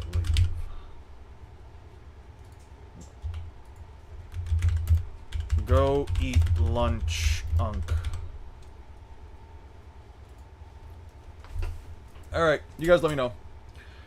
Anyone, as a One Piece fan, avoiding leaks from Monday to Thursday is so hard to do. It really is hard to do. It really is hard to do. I'm not going to blame anybody if they got spoiled at any point throughout this week. It's been crazy for me too. I got spoiled with a bunch of crazy shit. I'm so sick and tired of it personally. I keep getting less and less vote. Like, any place I ever get spoiled is literally YouTube. I'm not on Twitter, so I got no worries, and no one tags me in spoilers. That's lovely. I'll wait until about 15 of you select, since that's about half of the chat. And if you guys don't want to be here, you guys don't want me to spoil it right now, that's completely fine. You guys can just head out. Anyone who doesn't want me to read it right now, or who does not want to be around for the spoiler and wants to read it themselves, you're also more welcome to leave once the voting's done. I'll give you guys a couple of minutes. But yeah. People got problems, by the way.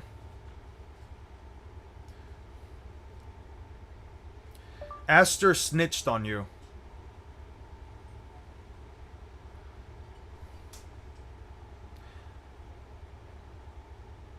Your comments about Zumbawumbas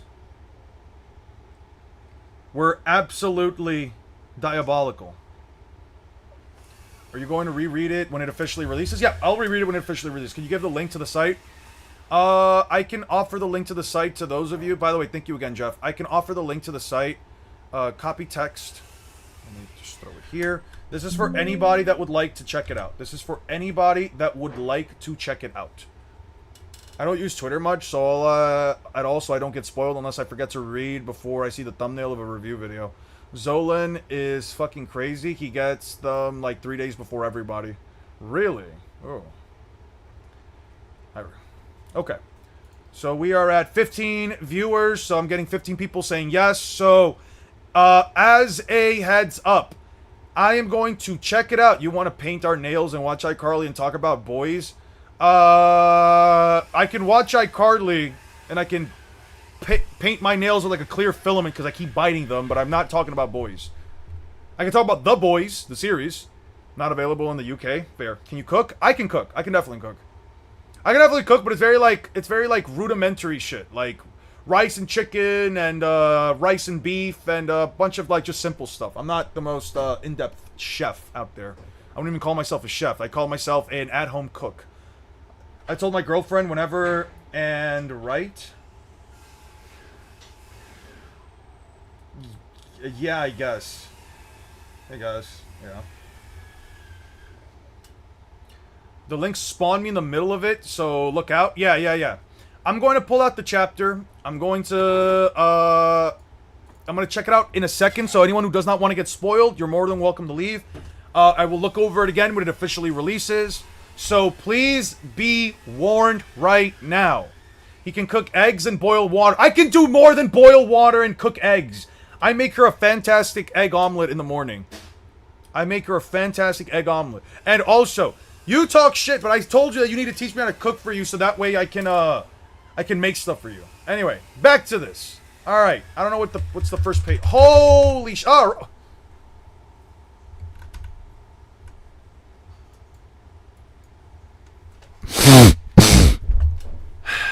All right. There we go. Hello? Hello, respond. Hello? That's odd. Huh? Who are you? Mu is Emu? Who art thou, Nushia? Oh, me? I am Joy Boy. Indeed. Joy Boy hath long since perished. I thought bro had a girl. How is it on me? By chance, can you make... No, I cannot. It's on you because you gotta teach me how to cook for you. And yet, why doth Nushia awaken thy memories? Okay. Hello? Hello? Respond? Hello? That's odd, huh? Mu is... Emu! Who art thou? Nushia? Oh, me? I'm Joy Boy. And yet, why doth Nushia awaken thy memories? Hell if I know. And he dodged. Down there. Down, down. Okay, so Luffy evaded the attack. Oh, shit! Nami, calm down, bro. Yeah. Had to zoom in the second he saw it. Bro, I had to. I thought bro had a girl. Yes! She can appreciate Wamba Zombas like this. Chumbawambas. Bazookas like this. She can appreciate them. She very much so. Anyway. God damn. Emu can just change the direction of his punches like Luffy. What the fuck? So Luffy jumps out of the ground. Tries to attack him. Oh, he blitzes the fuck out of Luffy. Slash. Blocks. But I landed a hit just earlier. Blasts Luffy. Whoa, that was close. Shoots more. Yikes, it's coming after me like a homing bomb. Gum Gum, Jet Gatling. Oh, Luffy just used Jet Gatling. Gum Gum, Majin. Oh, what the... Yo, Luffy really did turn into a fucking genie. Holy shit. The flames are sentient, it seems. They are sentient. Have her rate the Bazongas. Letty, how do these look? On a scale of 1 to 10, how do these look? Rate Nami's Bazungas for me, please. Live on stream. So you gotta ban the guy? Which guy? Who do I gotta ban? Friends, just one? Good for them. Alright. God damn. Emu's fighting is kind of crazy. Jet Gatling, Gum Gum Genie. Okay. Ho ho ho! It's not like I didn't see your fight with Loki. That guy's death won't be in vain. I'm alive, you moron. Oh, you're still alive? Huh, Loki? Alright. Damn it. Move, Ragnar. Arabesque Fist. Or the Arabesque Brick Fist.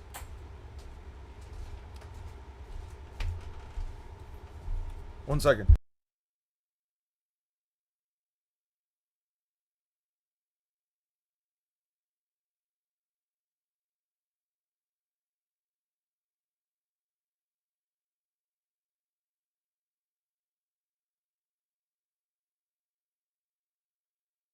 Sorry, I had to show. I had to bring my mom over real quick to show her. Would have been nice if not spoiler on Tuesday. Yeah, I know. I got spoiled by it too. Damn it, you. Move, Ragnar. Arabesque Fist. Luffy, if you want us to protect this guy, then then that's what we'll do. Jinbei, what a relief, Jinbei. I leave him to you. He's our pal after all. Who are you calling a pal, you little squirt? Alright, we've got this. By the way, yo, is Luffy bigger than Yo, wait, tell me. Is Luffy bigger than Loki? He might actually be bigger than Loki right here. Alright, we gotta focus on him. The way that Ragnar looks at Jinbei. That's Luffy, isn't it? He's up against that guy from before. You alright? Who the hell is that guy? There shouldn't be anyone above the Gods Knights except the 5 Elders yet. You think he's the commander of the Gods Knights? I'm sure that's it. There exists no organization more shrouded in mystery than the world government. Hey, Brooke, can we pull her out now? Princess Shuri. Now, how do we save someone who's frozen? Let's see. Back when Robin and Luffy turned to ice, they were frozen once. Gunko, was it ordained that your ice be shattered? Calling Gunko Princess Shuri. You afro-haired man. Nay, it cannot be. Gum Gum. You're wide open. Bullet. Okay, wow, still blocks it. Didst thou not witness it? Yep, yep. What fate hath befallen giant Loki? Go. Stigma. Luffy just popped right out of it. Holy shit.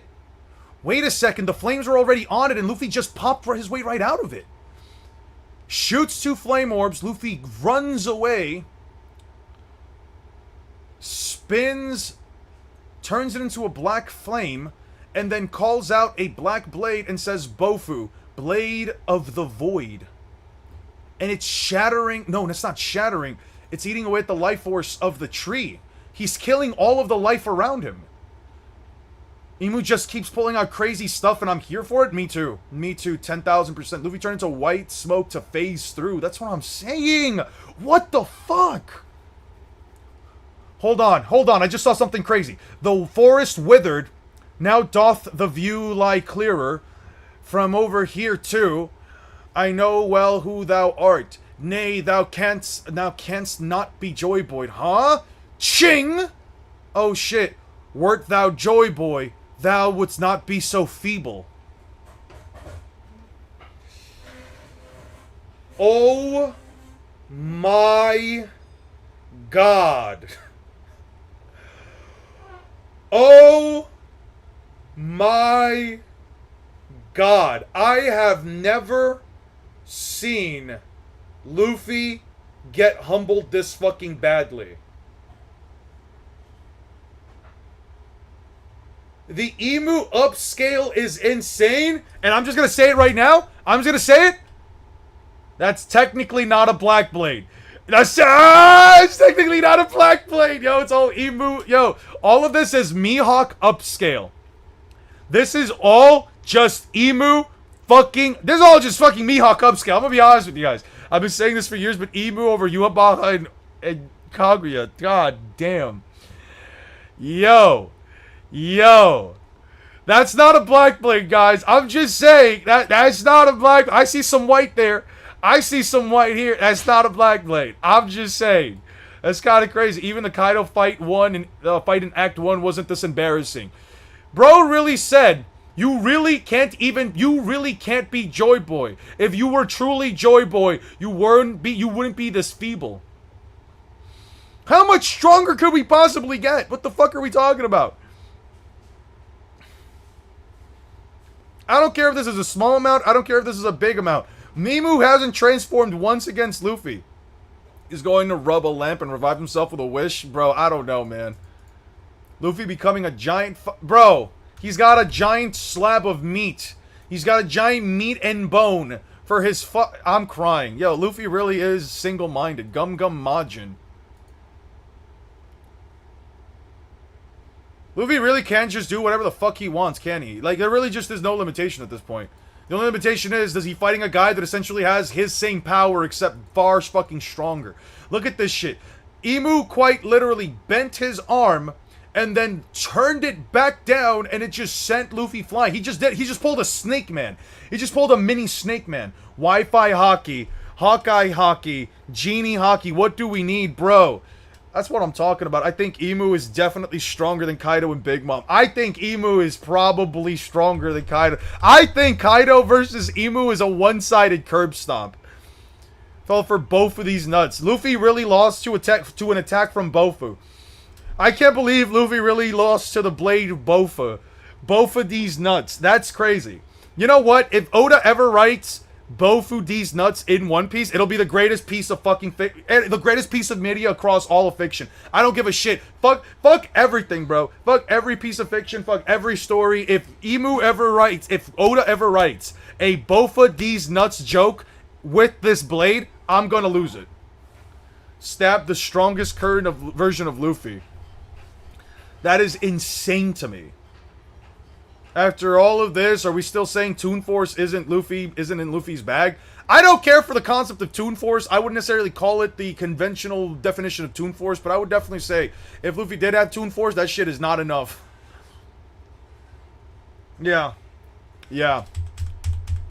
This might be one of the craziest fucking things Luffy's ever done. Turned himself into a fucking genie. When Brandon sees this shit, oh my god. In 2 years, when Brandon sees this shit, he's gonna lose it. My boy Brandon's gonna fucking lose it.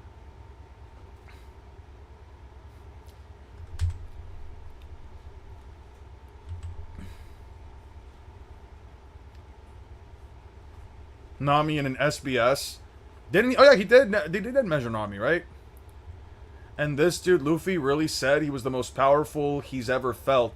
Really will be humbled by this. Time skip incoming. Honestly, yo, if Luffy, if we go for a time skip from here on out, I wouldn't be mad.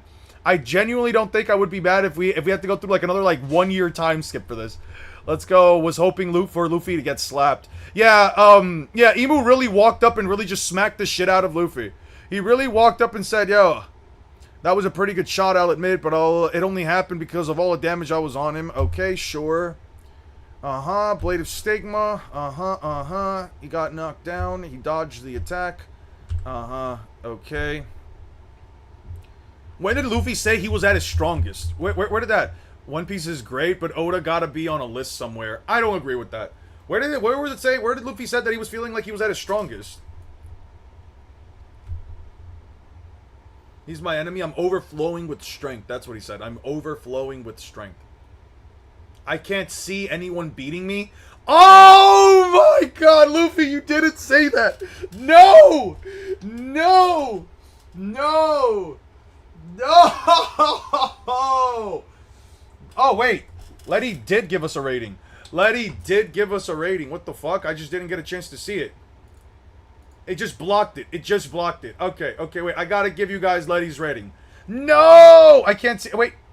Boob rating. Okay, so here is Letty's sorry, this is Letty's rating for this image. Boob rating. Very floaty in water, nice lighting, not super shiny, looking so dipped a few points. Not the best angle, but looks soft and fondable, and she probably smells good, so added points, 8 out of 10. Yo, I love you. Honestly, an 8 out of 10, I couldn't have asked for anything better myself. At least an 8 out of 10, I'm happy with that. Great taste from girlfriend, I appreciate it. Yes, thank you so much. Vivi, I think her name is. Really got his nah, I'd win meme. Luffy really said, nah, I really can't see anyone beating me. And in less than a fucking chapter. Imu did it in a chapter, dude. Imu beat his ass in a single fucking chapter. I'm befuddled. I'm perplexed. I feel flabbergasted, really. One could say I was even bamboozled. I was even bamboozled by Luffy's confidence. Luffy's confidence 100% got the best of me. Now I know better than to have my hopes up. He said the Ichigo Chad line. Yeah, I can't see Chad losing. Yeah, I know. You know what? I think Luffy can't see himself losing against anyone right now. Holy shit. With the amount of characters and the amount of things going on in the world, an entire year in the world of One Piece would have crazy things going on, yeah. Oh, YouTube subsurds, what I described Vivi doing. I guess that speaks for itself, yeah. Yeah. Vivi Nefertari. Vivi Nefertari. So who's stronger between Luffy and Loki? I don't know, man. Loki was out after like one hit from Imu. Loki was like out of it after like one good hit from Imu, bruv. Let me see. Loki blasts Imu, right? Imu hits Loki with this stab, right? Then he sends him flying, starts blasting him with lightning. Right? Blast, they parry and attack again. Right? And then fuck all this. No one cares. Fuck all that. Yeah, right. And then that was kind of it. And then Luffy punches Imu in the face. So he sends Luffy. So Loki tanks a total of 3 hits from Imu. Right? Or 3 clashes from Imu. 2 hits, 3 clashes from Imu, right? 2 hits. So how much does Luffy tank, right? Luffy tanks 1 punch to the head, swings, block, blasts Luffy. That was close, so it doesn't count. Luffy becomes a genie. Imu blocks his attacks again. Dodges the attack. Oh, he took them both out in 2 hits. He took them both out. I think they're just relative. Let's just say relative for now. Had severely injured, tired, and nerfed. I don't know about nerf. Let's not say nerf for Loki, but they both took 2 hits. They both got put down in 2 fucking hits, and I think that is insane. Yo, Emu's really the two-shot man.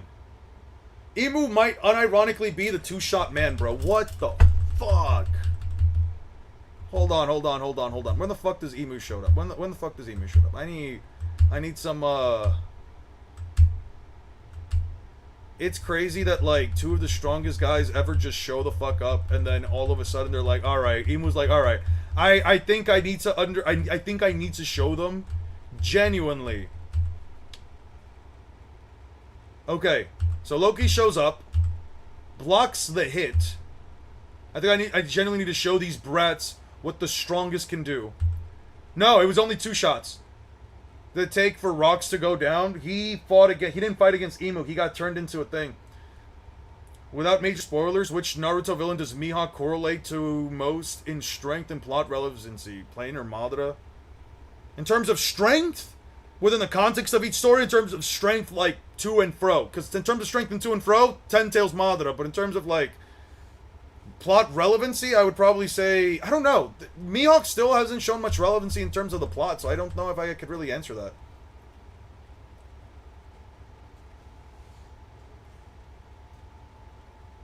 Mihawk, I would say Mihawk is about as strong as like a Madara. Like, think of him like a Madara. I don't know which version you'd want me to compare him to, but I would say about Madara. Clears both of them at once. Vista would Mihawk speed blitzes and cuts down pain. Loki did fight a little longer, but it seems like Emu at least tried a little harder against Luffy because he was offended by his weakness compared to Joy Boy and spent less time daydreaming. I mean, like, how much of a relative threat inside of his verse? Like, is he a final boss like Madara? We don't know. We don't know how strong he is in comparison to the top tiers. Mihawk is unironically still a statements merchant, if that makes sense. He's still a statements merchant. Like, that's the thing, right? Like, if we're talking about just the number of hits landed, it was 2 Stigma Blades. It was 2 Stigma Blades straight to Loki's chest, both on the same area.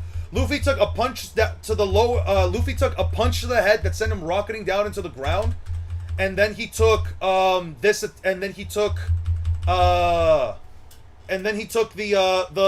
second blade. So I guess it depends. Do you believe that the Stigma Blade, which is stronger, Stigma or Boju?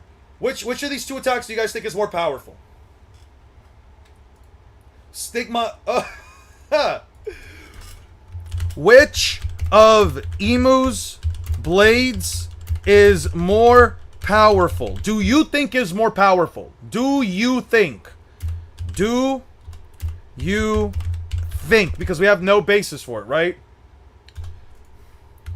Stigma. Which of Emu's blades? Stigma.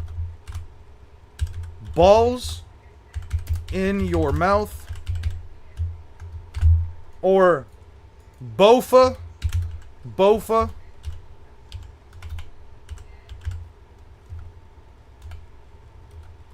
Bofa D's nuts. I'm sorry. From here on out, I don't care how old it's gonna get. Yeah, I don't care how old it's gonna get. Yeah, Oda. This has to be on purpose at this point. I'm convincing myself more and more that Oda made these. What can we find? Dude, I don't want to spend too much more time on this. I'm already like farther here than I want to. If he names any of Emu's attacks Ligma, bro, Emu will become my favorite villain of all time. I don't give a shit. Fuck Sukuna. Fuck Madara. Fuck every other villain. If he names one of Emu's attacks Ligma, I will fucking lose it. Stigma seems to be formed from a normal Omen Flame. Bofa came out of a ring on his back that has to have something meaning to it. Usopp got much better at ship carpenter after we went to Sakon. I agree. And you know what's crazy? He's still not a good fucking carpenter for the ship. Fucking hell, man. Stigma because the other was named Blade, but a basic attack. I don't know, man. Stigma balls in your mouth or both of these nuts. That is so fucking funny, dude. Why did Oda name these? Why did Oda make Ligma jokes? Bofa was a sword that was absorbing the life force of the tree, so that was pierced Luffy. I think that would do more damage than Stigma balls. I'd say both of these nuts because it's a life draining. Yeah, having both of these nuts in your mouth will definitely drain the force of your body, right? it'll definitely drain all the force out of you, right? Do you know Ligma, Eon? No, what's Ligma? What's Ligma? Swag Splendid D8. Bofu sucking life is so dope. I didn't see that coming too. Yeah, I didn't see that either, man. And it's sucking the life force of everyone, of everything near it. It's a life-killing technique. I'm waiting for Usopp to get Ragnar and smack Emu before Emu can double tap Luffy. True. First people were bitching that Luffy got a hidden on Emu, and now I'll predict that them bitching that Emu no diffed him. Would you rather fight someone who used antimatter or a matter baby? What's a matter baby? That's a good one. That's a good one, John. I appreciate that one. Remember when I got you with Holon? Yeah. Hold on. Hold on to this dick. Dude, I'm sorry. Ligmas are funny. Ligmas are funny. I don't care if the internet overused them too much. Ligmas are actually fucking funny. If you can catch someone in a Ligma, that's like the funniest fucking thing you can do for like the next year, bro. I don't know, man. Alright. Fuck. Yeah, when you caught me with Holon, I really sat there thinking, Holon, wait, no, it's a Hol... Yo, I was too late. It was too late. I couldn't catch the fucking joke in time, dude. But yeah. I will catch you guys later. I'm gonna go have lunch. I love you guys. I appreciate you guys. Please treat people with respect. Please do your best to drink some water, guys. Do me a favor. Do me a favor today, guys. Drink at least one more glass of water, please. Every single one of you. Promise me you will at the very least drink one more glass of water before you go to bed tonight. I love you too, Strawhead Aura. I love you guys too. The age of this chat has regressed to middle schoolers just by this chapter. You can't blame me when the fucking author named the attacks Bofa, Stigma, and well, not anything else, but it's still funny. Also, I better not see anyone say fights are not serious anymore after Gear 5. Not a good argument with Water Luffy, yeah. Hard to be a Messi fan with all these Argentinian racism. Yeah, actually, there is a bit of a... Isn't there quite a bit of, like, anti-Argentinian culture going on around in the FIFA this year?